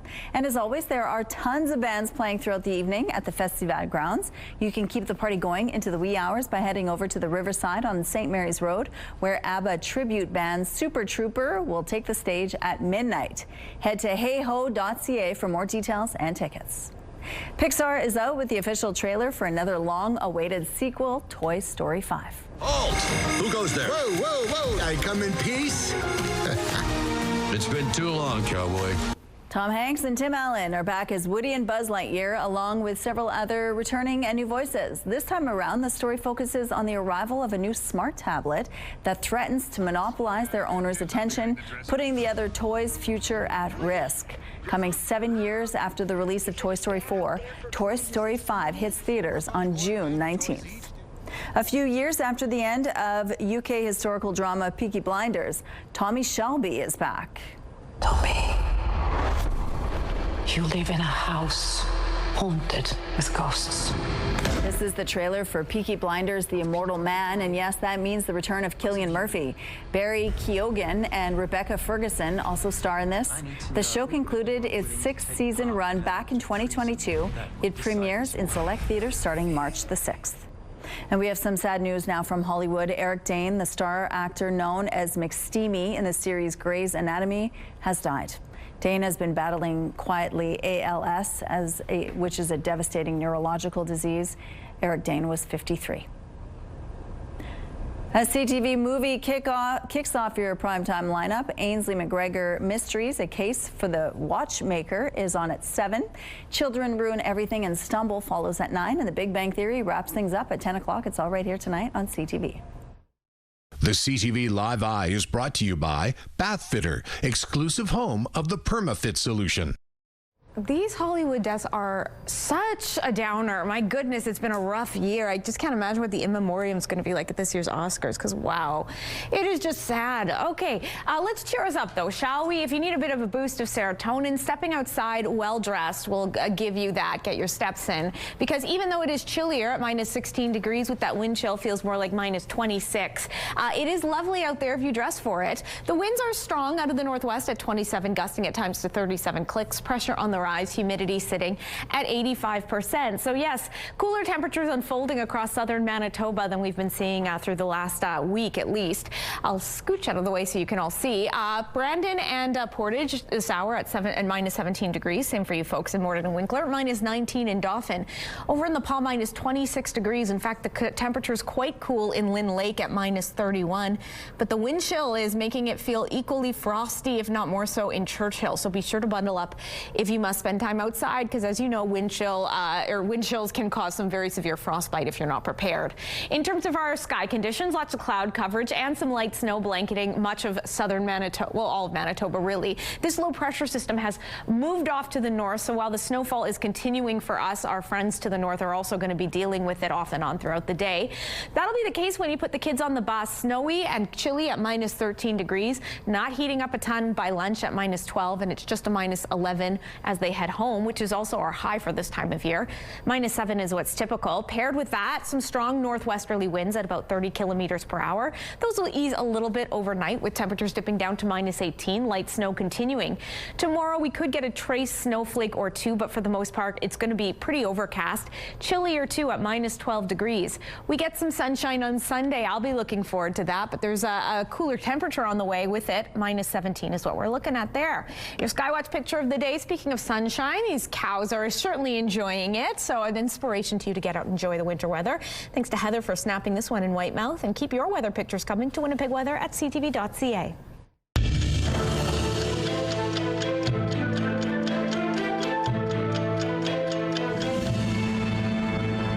February 20th, 1959. Prime Minister John Diefenbaker canceled the Avro Aerojet program. The decision resulted in the layoff of nearly 14,000 people. The Aero, which was also known as the CF-105, was an advanced supersonic interceptor jet. February 20th, 2019. The Trudeau government voted down an opposition motion for a public inquiry into the SNC-Lavalin scandal. The motion was defeated 160 to 134. Former Justice Minister Jody Wilson-Raybould abstained from voting, explaining it was not appropriate since the matter involved her personally. February 20th, 2025. Connor McDavid scored at 8:18 of overtime to give Canada a 3-2 championship victory over the United States at the Four Nations Face-Off in Boston. The tournament also included Finland and Sweden, with all 4 teams comprised of current NHL players. Games were also played at the Bell Centre in Montreal. It's time now for this week's Adorable Adoptables. We begin with Wind. Sweet Wind is a 6-month-old cautious cat. New people and big sounds make him nervous, and giving him the time to warm up and feel safe would mean the world to him. Next up is Ginger. This 7-year-old is an expert in making cat loaves in the cozy spots around her room. She enjoys a good chin scratch and loves other kitty friends. And meet Tofu. This 6-month-old boy is very smart and eager to learn. He'll make a great adventure buddy with the energy for long walks and the chill to cozy up at the end of the day. If you think you can offer any of these animals a good home, just head down to the Winnipeg Humane Society or give them a call. The number is there on your screen. A tribute to a legendary Canadian rock band, 2 new initiatives, and a beloved holiday tradition will highlight the upcoming season for the Royal Winnipeg Ballet. Programming is not a list of ballets that we're doing next year. It's sort of a guiding light. It's creating a path for the future of the organization. New artistic director Christopher Stowell unveiled his first season Thursday. Its main stage series starts with Stravinsky Stories, a double bill set to iconic scores. Nutcracker returns for Christmas, followed by Stowell's interpretation of Swan Lake. The season culminates with The Mix, which includes 5 tangos, a former RWB staple, and a new work honoring the tragically hip. There's also 2 new initiatives, the Studio Series and the Northern Lights Project. I want this community to get to know our artists more, and I want our dancers in front of audiences more. The Studio Series will see the ballet collaborate with another local arts group on an intimate performance. This season, it's the U of M's Jazz's department. The Northern Lights Project will see artists from across Canada develop a new work together in Banff that will then be brought to life by the RWB. Subscriptions are now available, with single tickets going on sale this summer. Coming up, the Wonderful Wedding Show is on. We're going to get details on what's trending this year. Stay with us. The Wonderful Wedding Show is on, and there are many trends for 2026 that you need to know about if you're getting married this year. Good morning, Ainsley. Good morning. Yeah, give Pinterest a break for the day and come to the Wonderful Wedding Show. Tess is joining me once again, and we've got tons of trends to unpack. First and foremost, when you walk into the reception, the welcome sign is even a trend in itself. Oh my goodness, yes it is. So in terms of wedding trends with the welcome sign, there's the traditional welcome, here's our big day, but now we have floral welcome signs. So here at this booth here for Luxe Linens and Indulgence Candy Bar, we have a variety of trends that they're showcasing, where you can completely switch out that welcome sign, incorporate your flowers, your color palette, etc., and it really does stand out in the springtime. Spectacular. And then when we're looking over here with all of our different trends with tabletops, you can see colorscapes that are trending this year. We're seeing a lot of darker greens, we're seeing a lot of warmer tones, and a lot of asymmetry, which is really something that stands out in photographs. You'll see that in terms of our standard arches, we pivot, we change that into asymmetrical floral arches that stand separately, that you can integrate your own colors, additional greenery, separate it in a variety of different ways, and it really does enhance a space in a way that a standard half circular arch just may not. With our tables, you can do high tops, your standard rounds, rectangulars, but we have caterpillar tables. That is an online trend where we have a mix and match. We have a variety of different shapes, and it photographs in such a special way that just stands out. It's totally different. Do you have any favorites? I know that's a tough question. I really do like the trend of caterpillar tables. I think it's really spectacular. Decor and More is doing a really wonderful tablescape in our inspiration gallery, where you'll be able to see exactly what that may look like. And just here in Luxe and Linens, you can see just the difference in different colors, centerpieces. We see some bud vases, we see candles, we see bird cages. Everything is here, so you can really enhance and find what really speaks to you. Winnipeg Jets themed wedding. Yeah. You can have a, I don't know. Well, there's something for it all. When can people get those tickets? Oh, you can get them now online at the Wonderful Wedding Show or in person here. Okay, back to you guys. Thank you, Ainsley. All right, let's take a look at the weather heading into the weekend. What's it going to be like this weekend, Catherine? A little bit of a mixed bag, Rochelle. The one constant, though, is the cold. We are dealing with some cooler temperatures throughout on the back half of the system that is tracking all that snow in. As you can see on our live high, it's also pretty foggy out there, minus 16 degrees with the wind chill more like minus 26. Some strong and gusty winds out of the northwest. Pressure's on the rise, humidity sitting at 85%. So this low pressure system still lingering and spreading throughout Manitoba, bringing periods of light snowfall for us here in southern Manitoba and to the north, likely also a couple snowy hours for you. In terms of our temperatures, we're starting to get below seasonal once again. So -7 was what's typical. We're getting up to -11. Strong northwesterly winds at 30 kilometers per hour with those periods of light snow. Not a ton of accumulation likely associated with this and more snowfall we're getting overnight, but still, it's certainly not going to be dry. -18 degrees, and that wind chill we know will be cooling it down into the mid-20s. Winds easing a little bit out of the northwest at 20 kilometers per hour. Could even get some more snowfall tomorrow, but likely it's going to be dry and overcast. -12 degrees with those northwesterly winds persisting. From there, we get some sunshine on Sunday. That's what I meant by the mixed bag, but some cool conditions along with it at -17 degrees, and early morning wind chill hours could feel a little intense at about -25. We start off next work week under the clouds, a high of -13. We gain a little bit of warmth on Tuesday, and we get the sunshine back midweek, and that's when we start to see those temperatures come back down again. We're getting a look at a new development plan for Point Douglas. The proposed plan will guide future development in North Point Douglas and a large area of South Point Douglas. It looks to transition away from industrial land uses and increase infill in existing residential areas. It includes a mix of high-rise and mid-rise buildings between 2 and 6 stories tall, with commercial space on the ground floor. Single-family homes would not be allowed in high-rise areas. Developers maybe they'll be willing to buy up. There's a lot of vacant, derelict houses and stuff right near Sutherland in Point Douglas on the north side. And so that might cause the private sector to move in, and hey, we can build and do that. And so that'll be housing renewal. The Lord Selkirk West Kildonan Community Committee is set to hold hearings on the plan Tuesday.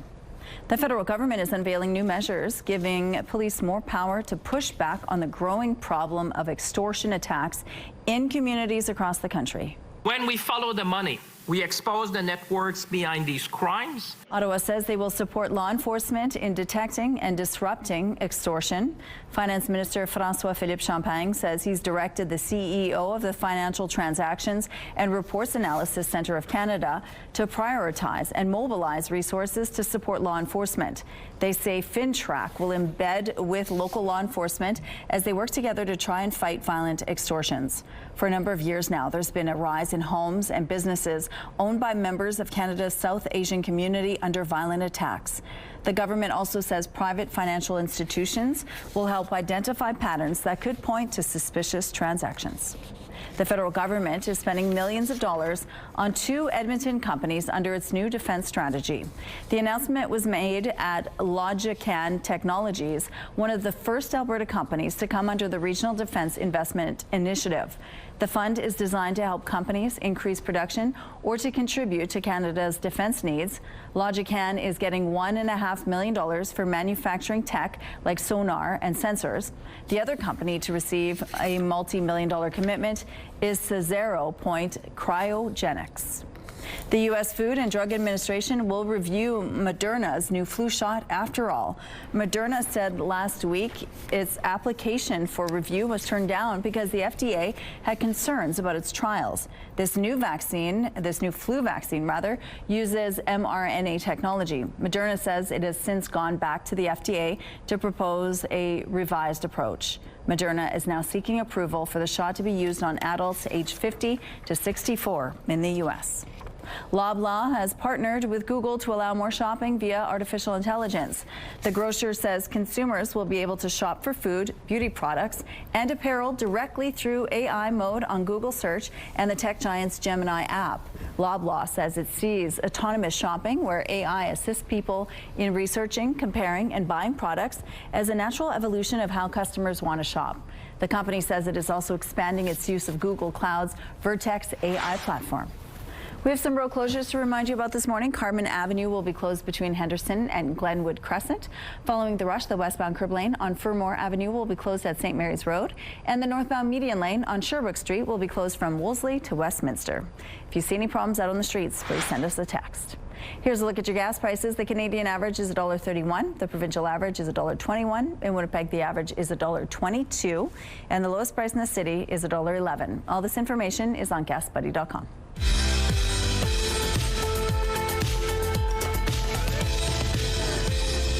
Let's see who's celebrating a milestone today. Happy 17th birthday to Asay Shah, with a shout out from mom, Koku, siblings, auntie, and cousins, and the rest of your family. Happy anniversary, Joe and Audrey. Lots of love from your daughter and granddaughter. Happy birthday, Donna. Love your family and granddog, Jose. Happy 7th birthday to Isabella. Lots of love from Mama, Autumn, and Ocean. And a happy birthday, Grandma Joyce. Love from your children, grandchildren, great-grandchildren, and great-great-grandchildren, who say thanks for all the quilts you made us. To submit your milestone, visit our website, ctvnewswinnipeg.ca, and then fill out the form at least 2 days in advance. It'll also enter you into our monthly contest for a chance to win a $100 gift certificate to Party Stuff.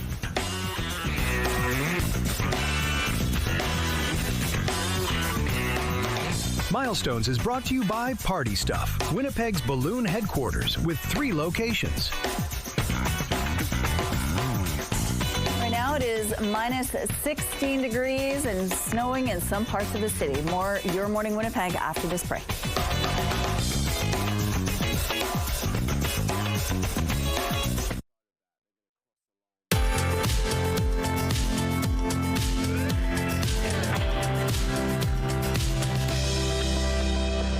Are still flying out there, if you can see it over all that fog. It's minus 16 degrees with that wind chill feeling more like minus 26.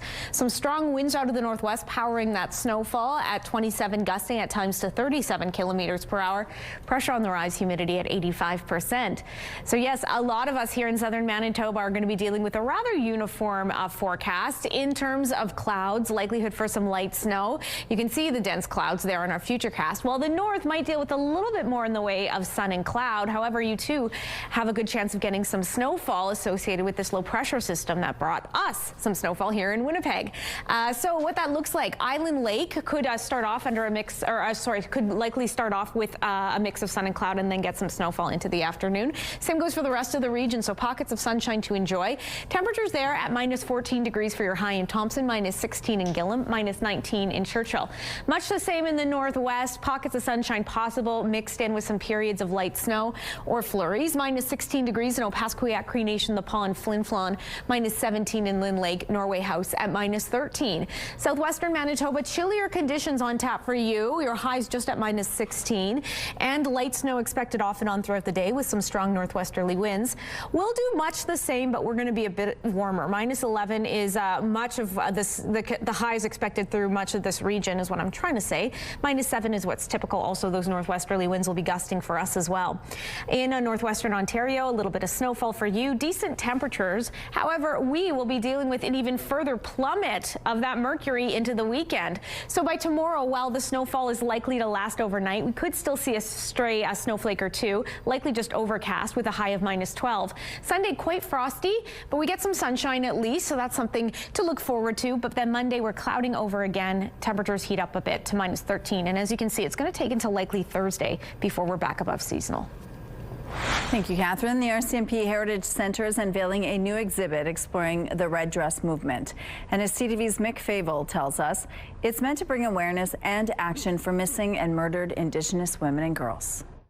Over 100 red dresses in a formation similar to the Canadian flag now on display at the RCMP Heritage Center. Each red dress includes a face representing a missing or murdered Indigenous woman or girl. For the two artists who led the project, they hope those that view the piece walk away feeling more aware of a major issue impacting Indigenous peoples across the country. When we bring awareness, we have to also bring action. And when we bring action, we can bring protection.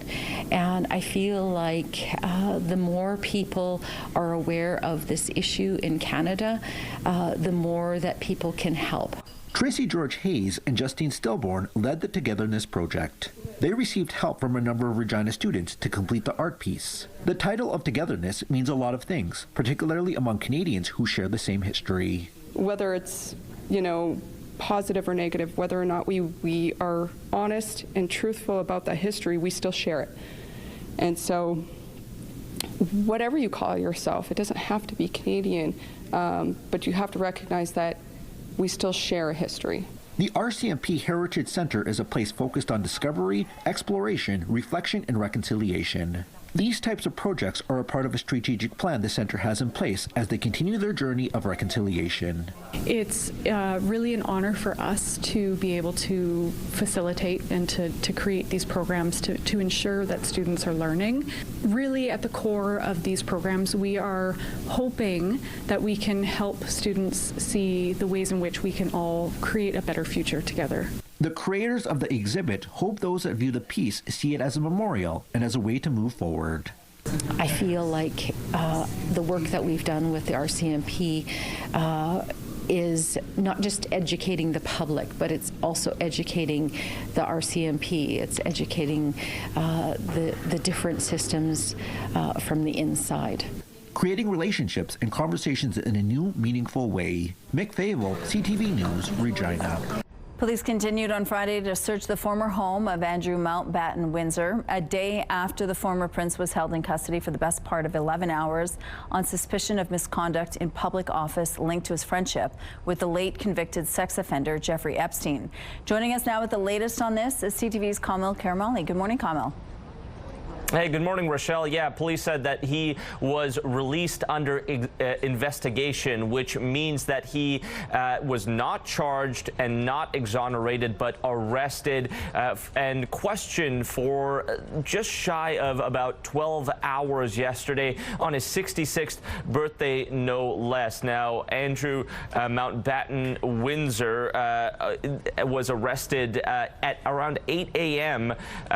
Thursday morning. And this is a historic occasion in many ways because it is the first time in modern history that a senior British royal has been arrested. Now, police, Thames Valley Police, would not say much about exactly what led to the arrest, but there has been a percolating series of allegations that have been coming to the surface, especially since the files related to Jeffrey Epstein were released by the U.S. Department of Justice. We know that obviously the Epstein files of the convicted sex offender and financier showed his network and some of the high-profile names related to his network, and among those was Andrew Mountbatten Windsor, the man formerly known as Prince Andrew. UK authorities said they opened this investigation after reviewing the documents from the Epstein files, and some of those released documents suggested that back in 2010, when Andrew was the UK Special Trade Envoy, a government role, he may have shared confidential diplomatic reports and information with Epstein. Now, this is what those charges are related to. Not charges. This is what this arrest is related to. To be clear, there have been no charges laid, but the arrest happened on suspicion of misconduct in public office. And we also know that police said that they were investigating previously the allegations that a woman was trafficked to the UK by Jeffrey Epstein and had sexual encounters with Mountbatten Windsor. That is once again not the reason police have stated as to why they arrested arrested the ex-Prince Andrew, but it was related to his role as the UK Special Trade Envoy back in 2010, allegedly leaking information to Jeffrey Epstein. We've also heard from his older brother, the King Charles, saying the authorities have our full and wholehearted support and cooperation, and the law must take its course, Rochelle. So the fallout definitely happening, a lot of reaction, and his properties still searched. No charges have been laid as of yet, but we're waiting to hear from police as to what happens next. I'm sure there will be more coming next. All right, Kamil Karamali reporting live this morning. Thanks, Kamil. Here's a look outside now on Taché Avenue. You can see those streets are starting to get really snow-covered out there, so please give yourself some extra stopping distance. We're going to be right back after this. Weather is brought to you by ABC Fire and Safety, your CO2 refill store.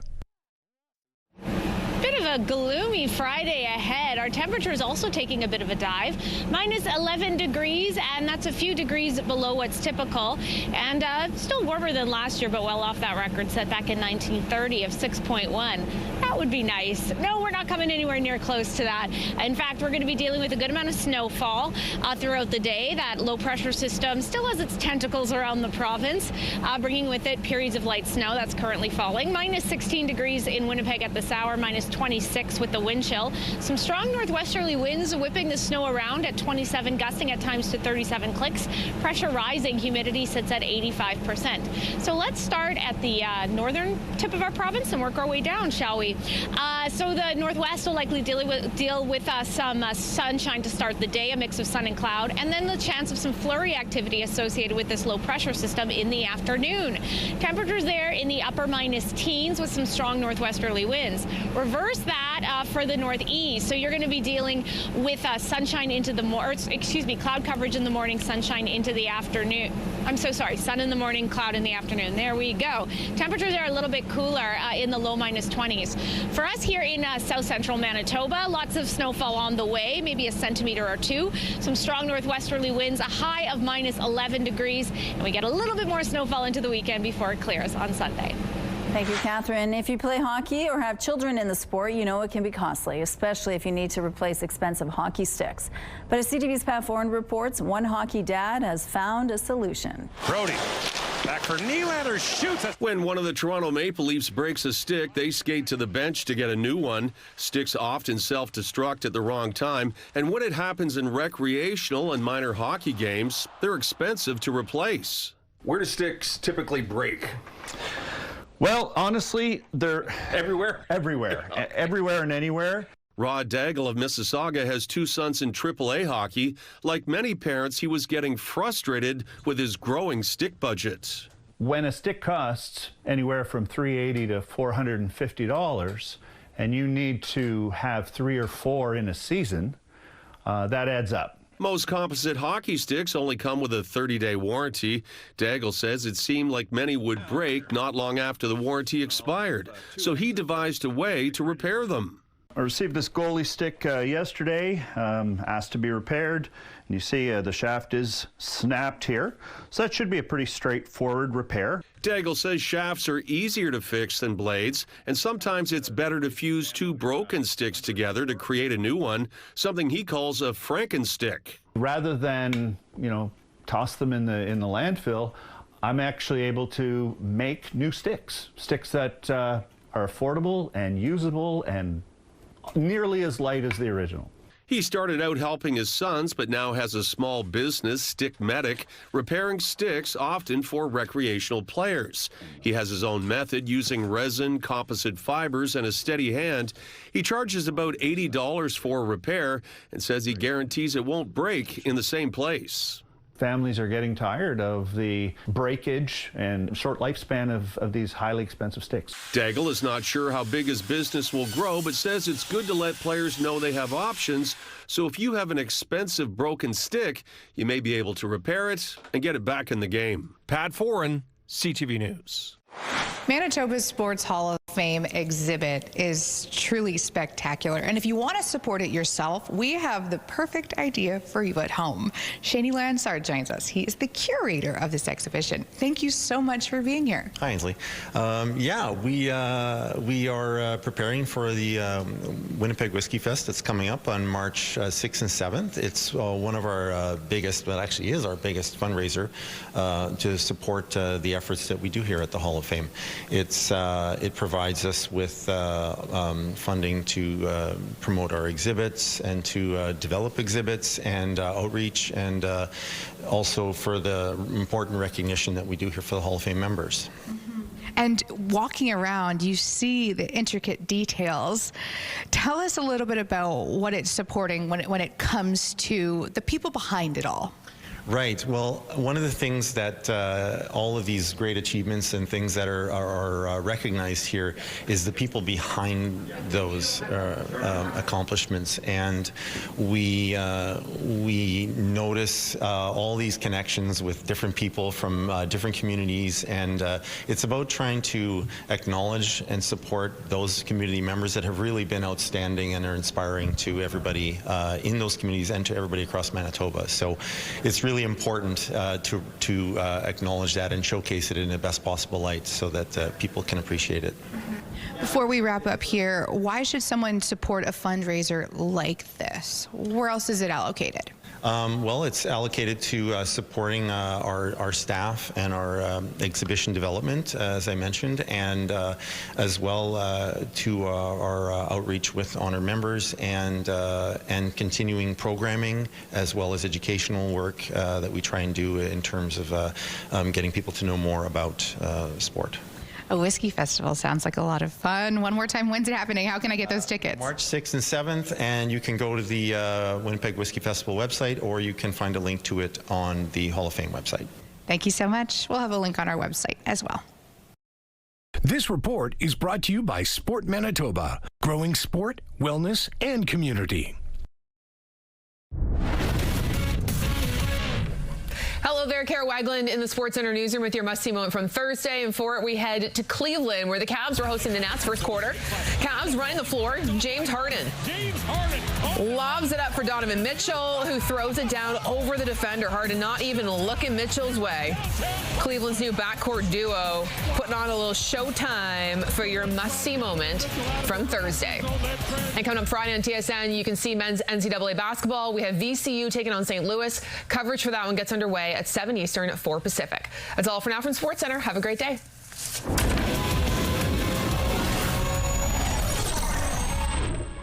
The TSN must-see moment is brought to you by Super Blinds and Draperies, featuring Hunter Douglas products.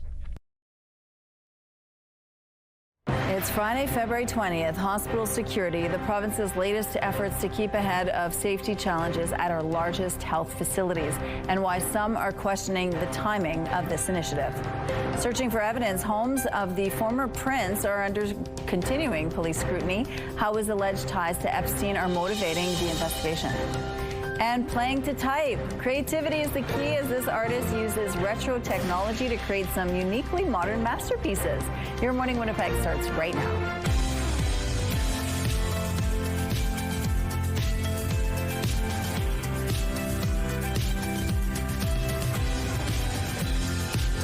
It's 8 o'clock on your Friday. Happy Friday to you. Thank you so much for being with us here on Your Morning Winnipeg. Coming up at 8:27, we're going to tell you about a group of students from across Winnipeg that had a business plan that they developed inside the classroom, and then they developed it and put it to market. So there is an actual trade fair happening with some of the items that they've come up with, and some of their business plans are incredible. We're going to introduce you to a student at that time and show you their business plan and the product that they're going to be selling tomorrow. Cool. Yeah, and the weather today, the snow continues to fall.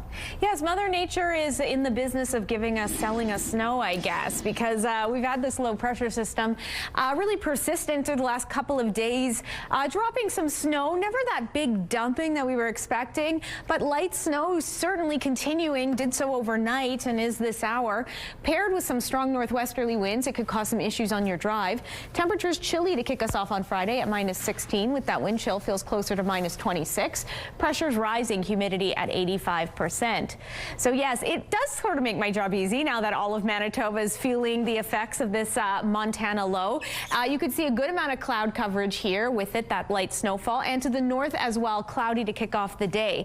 Meanwhile, the Futurecast gives us a better sense of how this will play out, even though our low pressure system doesn't pick up so well, because we're all dealing with it. In fact, southwestern Manitoba has had the effects the most intensely. So definitely you'll be seeing the likelihood of some, I'm changing up my language, you will likely be seeing some snowfall throughout the day, off and on, and into the evening. While northern Manitoba, maybe a pocket of sunshine or two for you to enjoy, but also some light snowfall expected. As the day progresses, we still have that light snowfall overnight, and then this system here, watch as it moves into northern Manitoba, tracking more snowfall to that region overnight into Saturday, while we here deal with a light dusting into tomorrow and more clouds, plus some below seasonal values. That is kind of the name of the game. There's some cool air associated with this system that is dragging our conditions down. Minus 11 degrees today and minus 12 on Saturday. A reminder, minus 7 is more what's typical. And then Sunday, quite frosty, but the sunshine comes in, so that'll be something to enjoy. Minus 17 degrees, but we're back under the clouds on Monday at minus 13. And as you can see, it's likely going to take till Thursday before we're back to more moderate conditions. Weather art of the day drawn by Lucas in his grade 5 class at Bernie Wolf School, showing all the various cloud formations. Thanks to Lucas. And if you've got any kids weather themed artwork to share, cloud or otherwise, we're featuring one every day. So please email them in. We need your entries. winnipegweather@ctv.ca. The weather art of the day is brought to you by 103.1 Virgin Radio. More safety officers are being deployed to hospitals across Manitoba, and according to the health minister, it's part of a wider plan to beef up security amid violence and safety concerns. Violence has absolutely no place in healthcare, none whatsoever, especially against those who are providing care each and every day to Manitobans at the bedside. Health Minister Uzuma Azaguera says 5 new institutional safety officers will be deployed to Thompson's Hospital in March. That will bring the total number of ISOs up to 128 across the provincial healthcare system. The province is also expanding the use of its mobile Safe app to include Thompson General Hospital and Victoria Hospital here in Winnipeg. It's already available for staff at HSC, St. Boniface, and in Brandon. The Safe app features real-time safety alerts, a direct line to security services, a panic button, and safety tools. I think it's positive, but it's been a long time coming. It's probably been 5 years of nurses advocating for safer facilities to work in, safer places to provide care for their patients. Darlene Jackson, president of the Manitoba Nurses Union, did note Thursday's announcement comes just before a grade listing vote for St. Boniface Hospital. That's when a union tells nurses they may not want to apply for a job there because of alleged unsafe working conditions. Nurses voted to grade list HSC and Thompson General Hospital last year. The mother of an accused mass killer testified he sent her cryptic messages in the days following a shooting that killed 5 people at a Winnipeg rooming house. Mary Felix says her son, Jamie Felix, said in Facebook messages that, quote, he wasn't going to be around for long and was, quote, going out to the fullest. He's pleaded not guilty to second-degree murder for the 2023 killings. Mary Felix also told the jury her son struggled with drug and alcohol addiction after his twin brother was killed. A Crown prosecutor said in an opening statement the accused was using crack and drinking alcohol in the days before the shooting. The trial began Tuesday and is scheduled to last for 4 weeks. This morning, police are still searching the former home of Andrew Mountbatten Windsor hours after his release from custody. Truly is a seismic moment for this country, and I think for the monarchy as well. He's still eighth in line to the throne.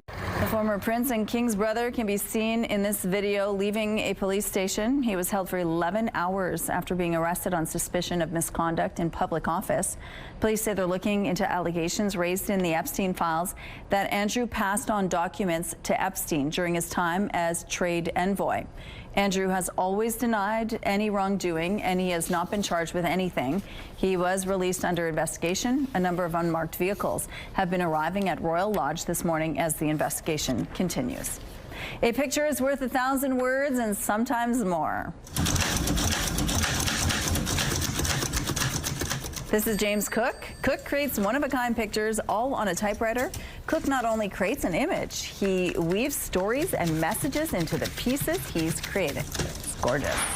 Here's a look at what's happening now in traffic on the St. James Bridge. It looks like things are moving well here, but we do have a traffic alert to tell you about on Jubilee approaching Pembina. A stall is blocking the westbound median lane, so keep right to pass in that part of the city. If you have any other traffic tips, please text them to us at 10400.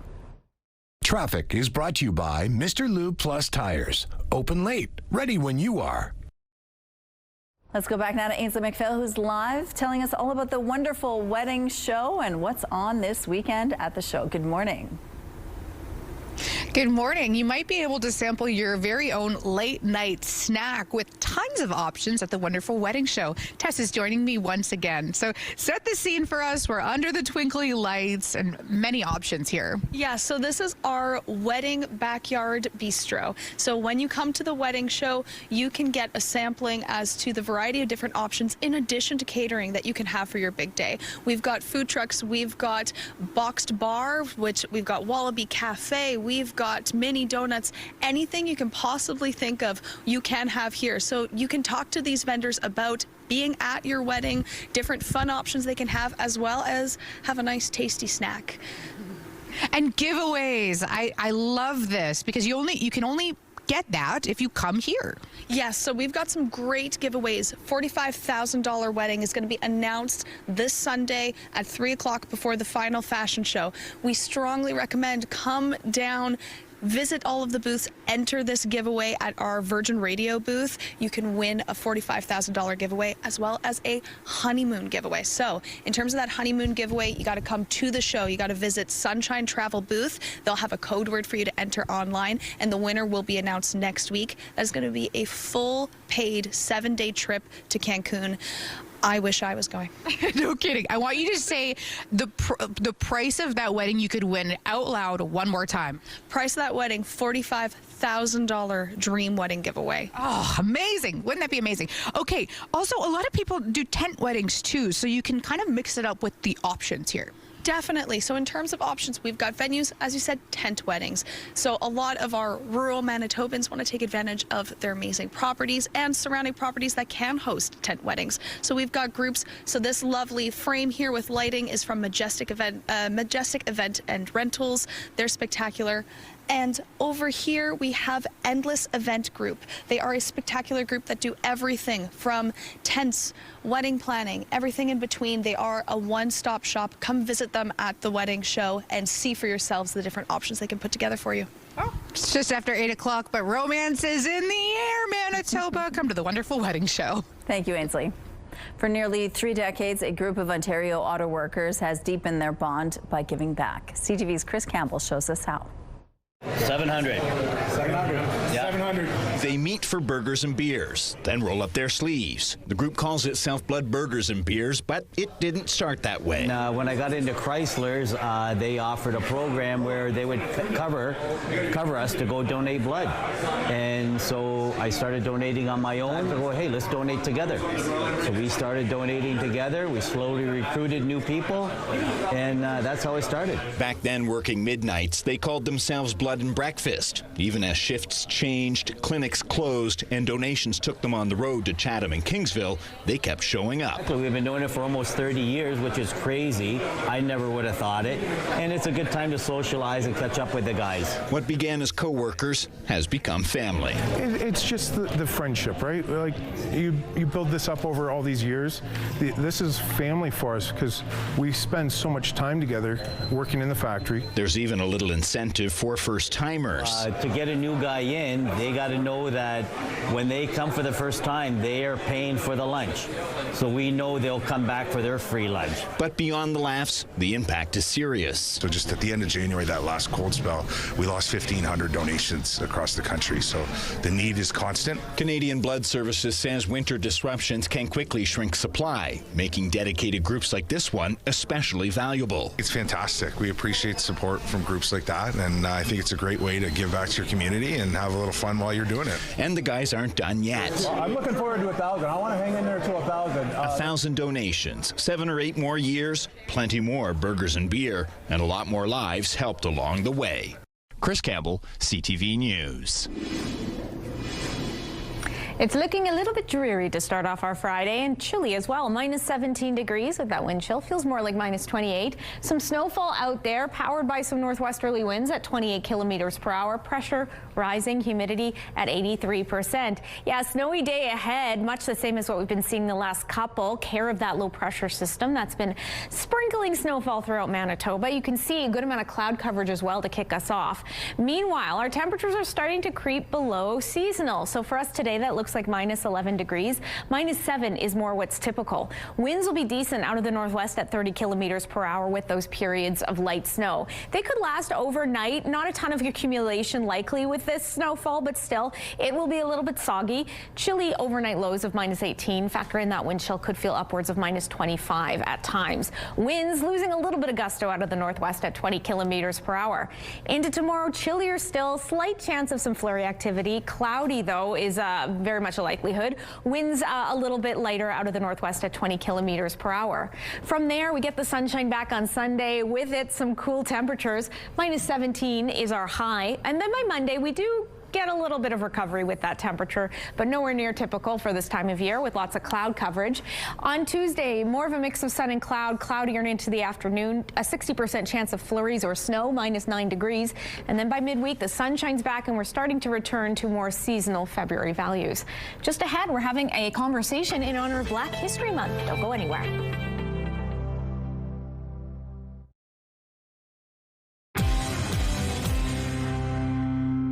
The U.S. International Trade Commission has launched an investigation into rules of origin regulations for automobiles under the Canada-U.S.-Mexico Agreement on Trade. A news release on the Commission's website says the investigation will analyze the regulations' impact on the U.S. economy, effect on U.S. competitiveness, and relevancy considering recent technology changes. Aritzia says it has purchased U.S. fashion brand Fred Segal. Vancouver-based Aritzia would not share the value or terms of its deal, but says it includes Fred Segal's intellectual property. In tandem with the deal, Aritzia will also be leasing Fred Segal's iconic Melrose Avenue property in Los Angeles. Fred Segal's known for selling trendy clothes that garnered celebrity customers and made the brand a cultural touchstone in Hollywood and beyond. Those are your morning business headlines. For B&M Bloomberg, I'm Roger Peterson. Black History is a chance and a time to celebrate the accomplishments made in our Black communities, but it's also time to shine a spotlight on past wrongs and how they still impact Black people today. A new book is examining how past policies in the national blood donation system affected and still impacts Black, queer, and trans people today. The book is titled Got Blood to Give: Anti-Black Homophobia in Blood Donation. Joining us now is the author, Omishore Dryden. Good morning, Omishore. Good morning. How are you? I'm great. Thank you so much for joining us. Now, it took you a year to write this book. It did. What brought you here? Why did you want to write this book?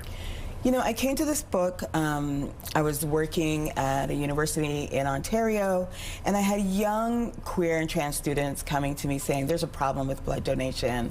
Why can't we donate blood? And that really set me on the rabbit hole on what is happening with blood donation.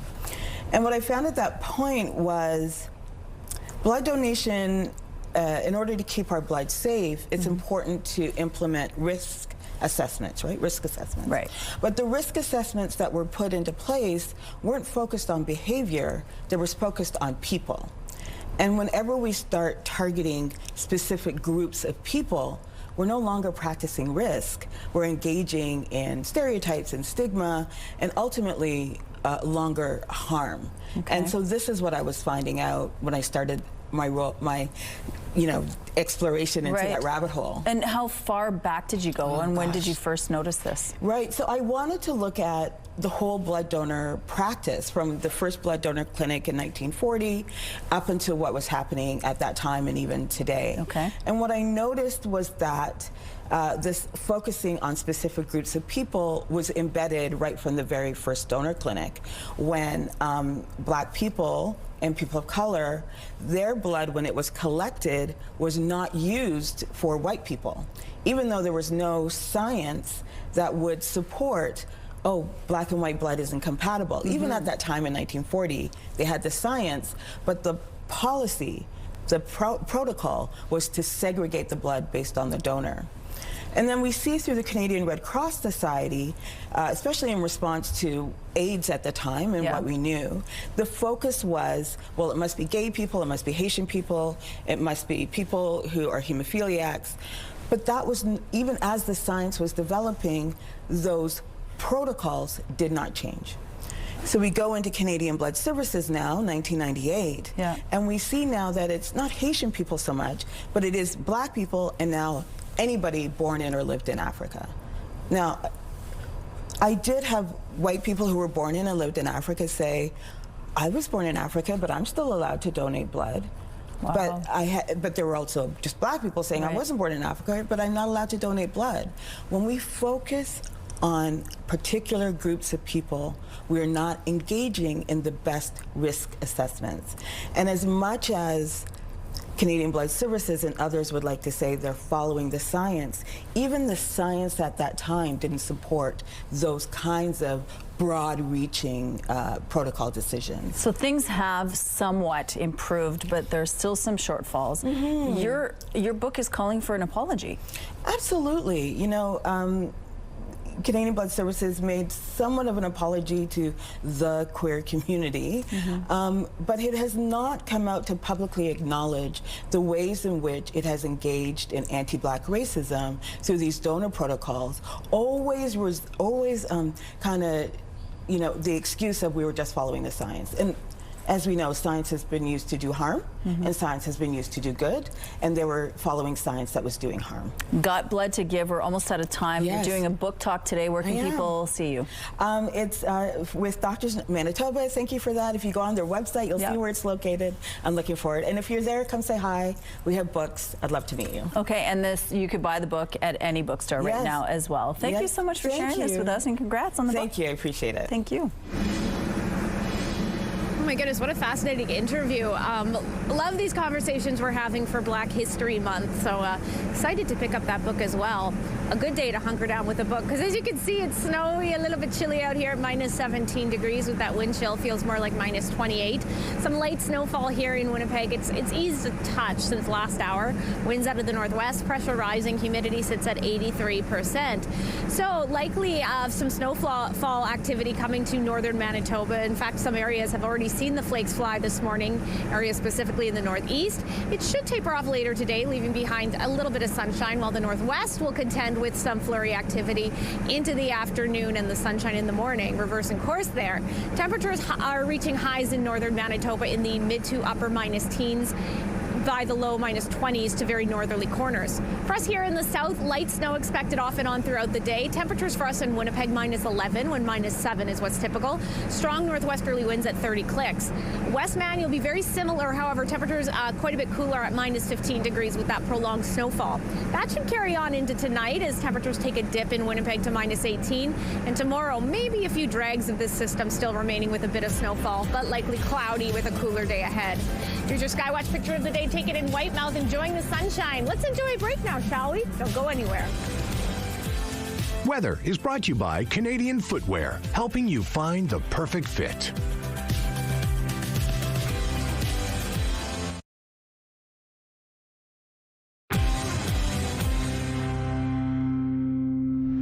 They're high school students with great ideas for new business, and then they're tasked with taking it from the classroom to the marketplace. 13 high school teams are presenting their creative ideas, their products, and bringing them to the JA Manitoba Student Trade Fair at Kildonan Place Shopping Centre this weekend. And joining us now is Transcona Collegiate Institute student and president of the company, the Greenhouse Collection, Iriolua Basari. Good morning. Good morning. Thank you so much for joining us. Of course. Now tell us a little bit about what it was like in this class. What class was it that you were involved in where you had to come up with this business plan?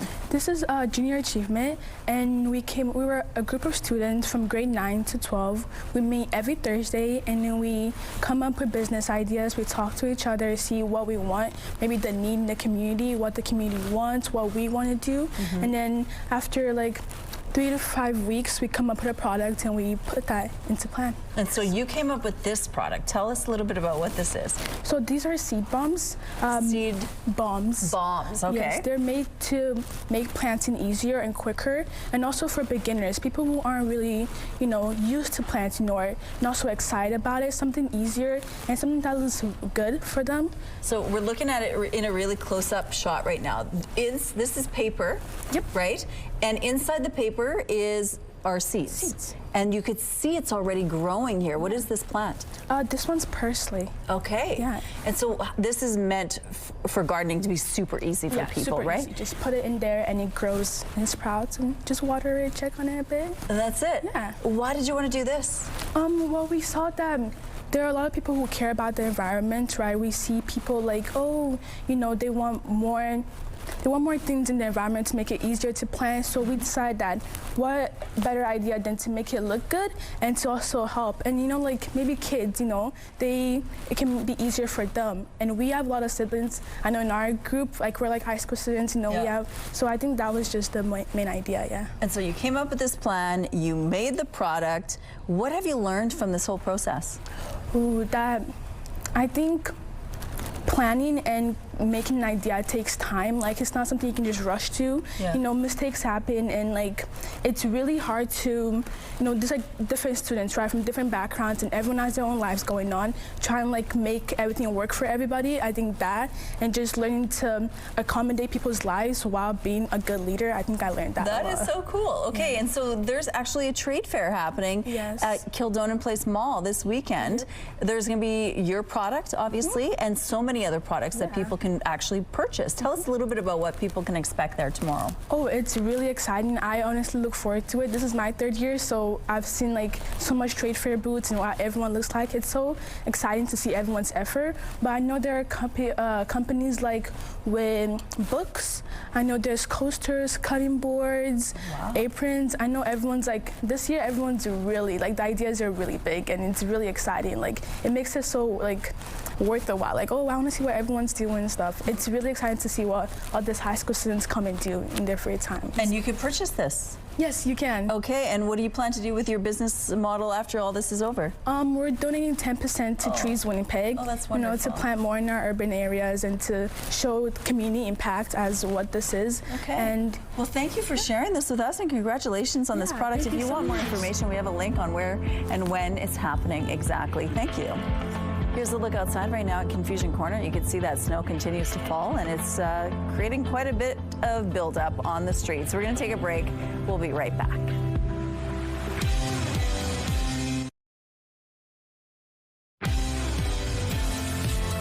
Casting our eye to the gloomy sky, overcast, chilly, and snowy. It's minus 17 degrees with that wind chill more like minus 28. Strong northwesterly winds, pressure rising, humidity sitting at 83%. Welcome back. Stay with us the rest of the show. I need to head out in that because, yes, it is snowy once again and colder than we've been dealing with for the last couple of days. And as you can see, much of the province dealing with fairly overcast skies. Kind of the only exception, the northwest has a pocket of sunshine or two. With it, however, a good chance of some flurry activity. So likely flurries in the morning for the northeast, and then maybe a little bit of sunshine, a pocket or two into the afternoon. Temperatures there pretty chilly at minus 14 in Thompson, minus 16 in Gillam, minus 19 in Churchill, Island Lake at minus 12. The northwest, flip that around. So you're going to be dealing with sunshine in the morning and flurry activity into the afternoon, and good decent highs with our minus 16 degrees in Opaskwayak, Cree Nation, and the Paw and Flin Flon, minus 17 in Lynn Lake. I was trying to say good decent winds came out weird, not out of the northwest in that stretch at 30 kilometers per hour. Also gusty in the southwest, chilly and overcast. Good chance of light snow continuing for you, minus 16 degrees across the board. A little bit warmer here in Winnipeg and the surrounding Red River Valley, minus 11 degrees in most parts, but it gets even up to minus 7 in Sprague. Northwestern Ontario, much the same, light snow. Temperatures a little bit milder at minus 6 in Kenora, minus 10 in Dryden. Snowfall likely to continue overnight, very light to minus 18 degrees with our low. Tomorrow, maybe a trace flake or two, but for the most part overcast, a high of minus 12. Thank you, Catherine. The federal government is taking another step toward a potential expansion of the Port of Churchill. Ottawa, along with the Manitoba government and other partners, is launching a market-sounding study on how road, rail, and port improvements might attract more business from exporters. It will likely consult senior executives in mining, energy, grain, and other sectors to gauge interest in using the facilities with improved infrastructure. We want to see a base commodity that can power this infrastructure for the next generation. That might be LNG. It might be another product, but I am talking about LNG because I want Manitobans to start thinking about that. An expanded port could include an energy corridor and an all-weather road to Churchill. The new study is due to wrap up next month. The Canadian Armed Forces has launched a series of military exercises in Canada's north as it works to enhance its defense of Canada's sovereignty in the Arctic. Operation Nanook is being conducted in frigid conditions with temperatures as low as -45 degrees Celsius. Everything takes longer in the cold. The snow, the ice, the movements, the gear we wear is very different from a normal temperate operating environment. The drills are being conducted against a backdrop of increased geopolitical attention on the Arctic following threats by U.S. President Donald Trump to take control of Greenland. Really thought that they were going to pull this one out. You love to see an underdog victory, and it sucks. And it especially sucks losing to the U.S. But hope is still alive for hockey gold for the Canadian men. They will take on Finland this morning in their semifinal matchup. That game starts at 9:40 a.m. Manitoba time. We're also keeping an eye on the last day of short track speed skating. Courtney Suro and Steven Dubois have a chance to win the Canadian Olympic medal records. Here's a look at the medal standings right now this morning. Canada sits in 11th place with 4 golds, 5 silver and 6 bronze. Norway still tops the medal standings with 17 golds and 36 medals in total. A change from yesterday's standings sees the U.S. leapfrog past Italy into second place with 9 golds and a total of 27 podium appearances. Italy is now in third spot with 9 golds and 26 medals overall. It appears Canada's men's curling team has moved past its earlier double touch controversy, but the incident is still sparking conversation across the sport. CTV's Donovan Mays has the story.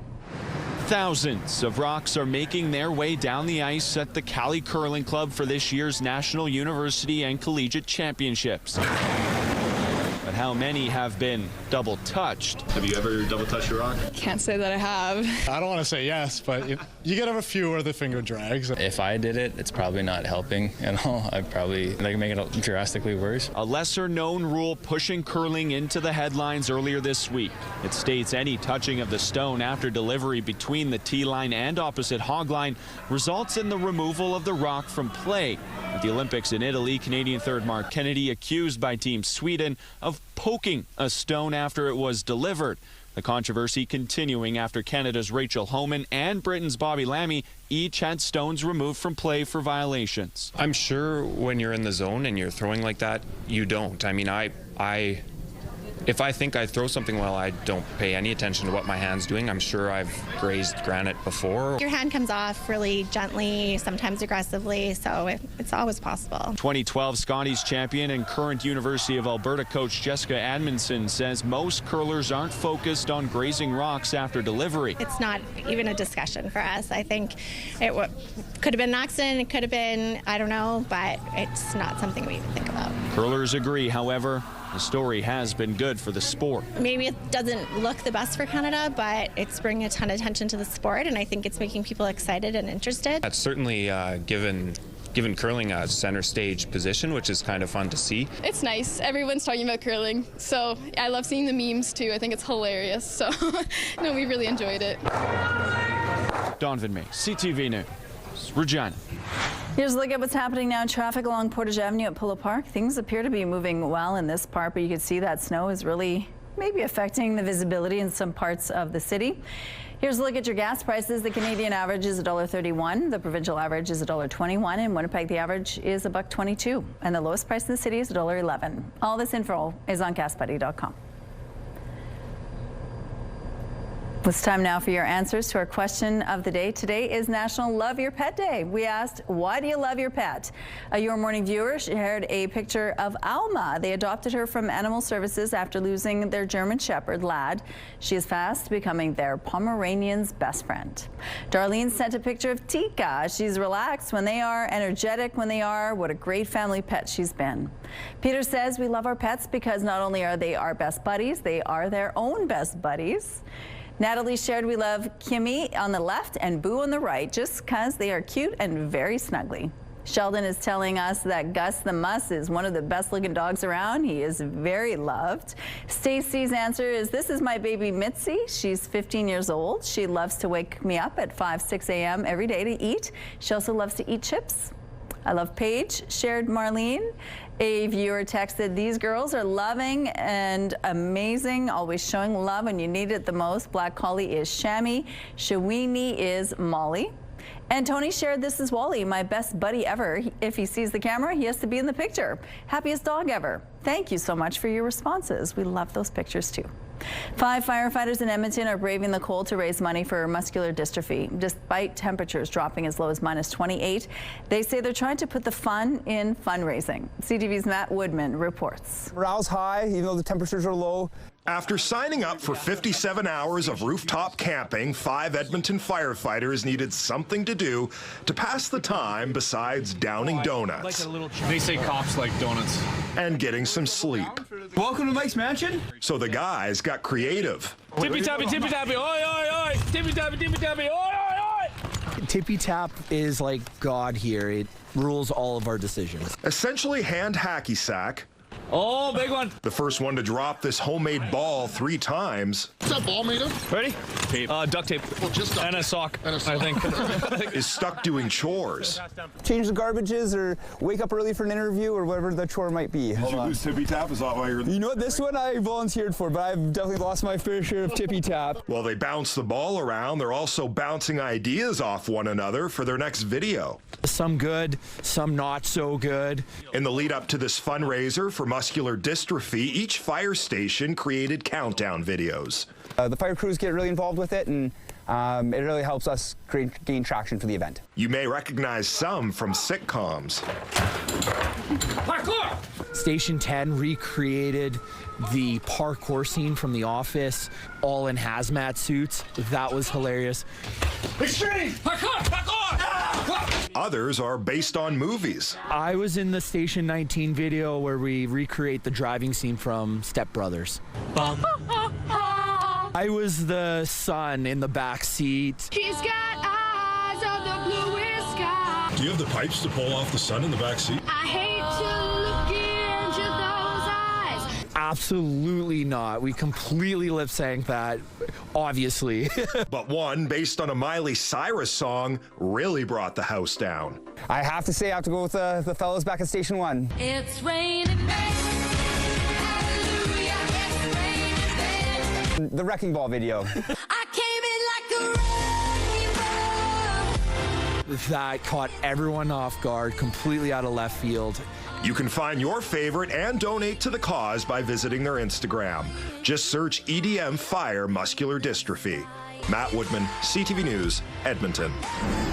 Obsessed with those guys. All right, if those shirtless firefighters didn't do it for you, Mother Nature's not going to be doing much to warm you up today. -17 degrees with that wind chill, feels more like -28. A little bit snowy out here, in fact, very snowy, and it's really being emphasized by those strong northwesterly winds blowing those snowflakes around at 28 kilometers per hour. Pressure rising, humidity sitting at 83%. So southern Manitoba's still contending with this very stubborn low pressure system. It's been spreading some light snow throughout the province for the last couple of days, likely to continue today. We got a little bit more overnight, and that's not going to be letting up until likely overnight tonight for us here in southern Manitoba. Winds will be strong out of the northwest. Highs very cool at -11 in Winnipeg, -7 is what's typical. Even cooler for our friends in West Man. You're looking at highs of -15. Northern Manitoba, you're going to contend with pockets of a little bit of sunshine, and then you too likely dealing with some snowfall off and on throughout the day. Temperatures there cooler in the upper minus teens to low minus 20s in the very northerly parts. We will get sunshine. However, we've got a little bit more snow on Saturday with some cooler temperatures at minus 12. And then sadly, we cool off on Sunday at minus 17. But that's when we get that sunshine back. I'm going to head inside and warm up, but stay with us. So much more Your Morning Winnipeg still to come. Weather is brought to you by Garage Masters, your complete garage specialists.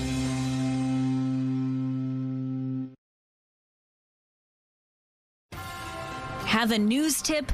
When you see news happening, let CTV News Winnipeg know. Text your tips, pictures, and videos to 10400. That's 10400. Message and data rates may apply. Dozens of Canadians returning home from the same resorts in Mexico are speaking out about their travel nightmare. Here's CTV's John Woodward. It was a Caribbean dream vacation at the Royalton Splash Riviera in Cancun, Mexico for Kelly Bennett and her extended family earlier this month. We're hoping just to make memories, family time. But the memories Bennett's family were making soon turned into ones they would rather forget. From day 3 on, we just dropped like flies. We were going down 4, 5, 6 of us at a time. The kids suddenly bedridden, many adults barely leaving the bathroom. The diagnosis, norovirus, and also what her doctor here in Canada described as likely foodborne parasites. My son is still not well. He does have parasites in his stool. The 5 of us have now provided 15 stool samples. It was a nightmare. Warren Carrier and his girlfriend stayed at the same resort. She's been in hospital upon returning to Vancouver Island for a week. The doctors there say it's E. coli. Symptoms were obviously, the vomiting, diarrhea, severe cramping, severe stomach pain, nausea.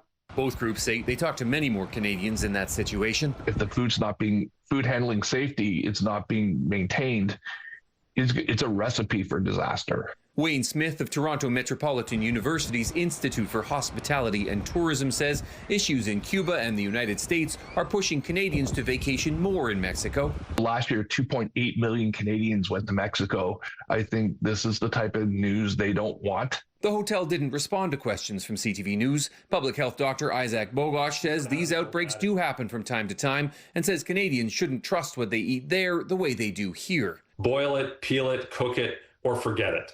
Because some of the, for example, fresh produce may have bacteria on it or a virus on it that can cause gastrointestinal symptoms. Bennett says by the end of last week, the hotel appeared to recognize something was up. Now that when you enter the buffets and the restaurants, their staff is there greeting you with hand sanitizer. Measures she wished had been in place when she got there. John Woodward, CTV News. The Royal Winnipeg Ballet has just released details for its upcoming season for 2026-27. The lineup includes a new work honoring the tragically hip, and this will be the first season fully curated by the RWB's new artistic director, Christopher Stowell. Joining us now is RWB's Christopher Stowell. Good morning, Christopher. Good morning, Rochelle. Thank you so much for joining us. My pleasure. You moved here at about June when it my contract started June 1, so we moved here end of May. Yeah. So how has the year been? How have you been settling in? The year's been great, actually. We were completely surprised at how welcoming and warm this community has been. We had a great summer, and you knew this, but we didn't. There's a riot of activities happening over the summer. So have made a lot of great friends, gotten to know people in the arts community in particular, and are now renovating a house. So we're fully committed and loving living here in our new community. I love hearing that, but the season was phenomenal as well, the last season. Tell us some of the highlights that you experienced. We've been doing a lot over the last 6 months. We opened the season with Hansel and Gretel, which was very successful, and we took to the National Arts Centre in Ottawa. We did a 3-week tour of Nutcracker, and that was incredibly successful. And our run of Nutcracker here was the most successful ticket sales-wise in the company's history. Wow. So that is a surprise and a very welcome one. Yeah. Most recently, we've been on a 3-week tour of BC, very small communities there like Powell River, Chilliwack, Vernon. We ended up in Vancouver with a more contemporary program, including A Tall Wild Man of the Woods by Cameron Fraser Monroe, and we took it to the Tla'amin First Nation where he comes from. That tour was incredibly moving. I mean, these are small communities that never get to see dance on this level. And people were so grateful and so happy, particularly to share this with their children. So we had people lining up outside of theaters hoping that there would be extra tickets. I ended up giving my tickets away so that people could bring in their children. Very, very satisfying. Also tiring because we were in much smaller theaters than we're used to. But I think that's an important feature of RWB, that we can be that, and small communities really bringing dance to people everywhere. And the next thing we do is the Sleeping Beauty, the biggest and grandest classical ballet. So we are displaying all sides of ourselves right now. Okay, well, let's talk about next season, because it's also a busy year for you. Tell us about it. Well, I'm incredibly proud. As I mentioned earlier, I've been thinking about what the next phase of this organization's history should look like for the last 18 months. As part of the process of interviewing for the job, I had to develop some plans. So yesterday I announced it officially, and that's been 18 months in the works, and I feel really good about it. The main themes are respecting the traditions of the Royal Winnipeg Ballet, but also really looking forward, creating a path for our future. I want us to be more welcoming to more audiences. I want us to give more opportunities to new and particularly Canadian artistic talent, and all of that is happening next year. And the Tragically Hip, we love them here in this country, and so you're doing a show about that? So that's part of a triple bill, and there's a young Canadian woman, Elisa Pyers, who I have been working with over the years and mentoring a little bit, and I've asked her to create a brand new work for us, inspired by the Tragically Hip, and it's in sort of honoring the 10th anniversary of Gord Downey's passing. Okay, so that'll be fun. And then there's also a collaboration that's happening across the country. Yes, that's the Northern Lights Project, and I'm really, really proud and happy about this. So I have talked into joining us, my colleagues at the Banff Centre for the Arts and Creativity, the National Arts Centre in Ottawa, and the Fall for Dance North Festival in Toronto. We collectively want to give young Canadian artists opportunities to experiment, explore, and inspire one another without the pressure of putting it immediately on a big stage. So as I said, we're partnering. Banff is going to give opportunities to artists to just be in the beautiful surroundings of their centre, to ruminate and develop ideas. That's wonderful. Then they would come here, we would make a dance, and we'll see what happens with it. Okay, well, Christopher, thank you so much for joining us today, and thank you for sharing what's coming up. It's very exciting, and it's good to see you. You too. Thank you so much. Yeah. I'm trying to think of a ballet that fits our forecast. Is the Snow Queen a ballet? It's an opera. Maybe Swan Lake. It's quite white and feathery in terms of our snow conditions out there. It's minus 17 degrees. The wind chill feels more like minus 28. Winds are strong out of the northwest at 28 kilometers per hour. Pressure is rising. Humidity at 83%. So cloud coverage and some light snow unfolding across much of Manitoba. You can see a good blanket of that dense concentration of clouds over southern Manitoba. With it, we're getting highs a little bit cooler than what we've been seeing and cooler than what's typical. Minus 7 is a seasonal high. We're only getting up to minus 11 under those cloudy skies with a period of snowfall, plus some strong northwesterly winds at 30 kilometers per hour. Overnight, the snowfall could be continuing at very trace amounts, minus 18, and then tomorrow, slight chance of that precipitation, but for the most part, cloudy with a high of minus 12. We're taking a break. Your videos of the day still to come.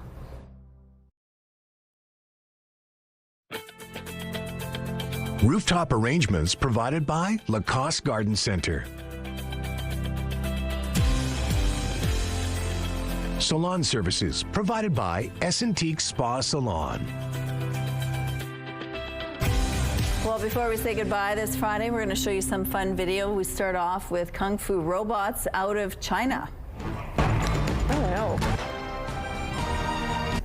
Yeah, I'm not sure if these are fun. Like These Chinese-made humanoid robots have astonishing new capabilities. They can do backflips, martial arts, and move much faster than ever before due to major upgrades and technological breakthroughs. They were featured Monday during China's most-watched TV show, the annual CCTV Spring Festival Gala, and have gone viral online as observers marvel at the advancements. I keep thinking I want to run away from them, they but I get might scared not be they'll fast enough. malfunction, and there's all those cute kids around them and get caught in the crosshairs. And a 6-month-old monkey is melting hearts after it found comfort in a stuffed orangutan. Meet Punch, the 6-month-old Japanese monkey, was abandoned by his mother at birth, but zookeepers stepped in, caring for him day and night by hand. A plushy orangutan became his surrogate mom, and that is now his safe place. Punch's story went viral, with many people cheering him on. Now he's slowly joining the troop, but still clings to his stuffed friend. We must protect him at all costs. I know, poor little dude. So cute. That does it for us. Have a wonderful weekend. We'll see you Monday.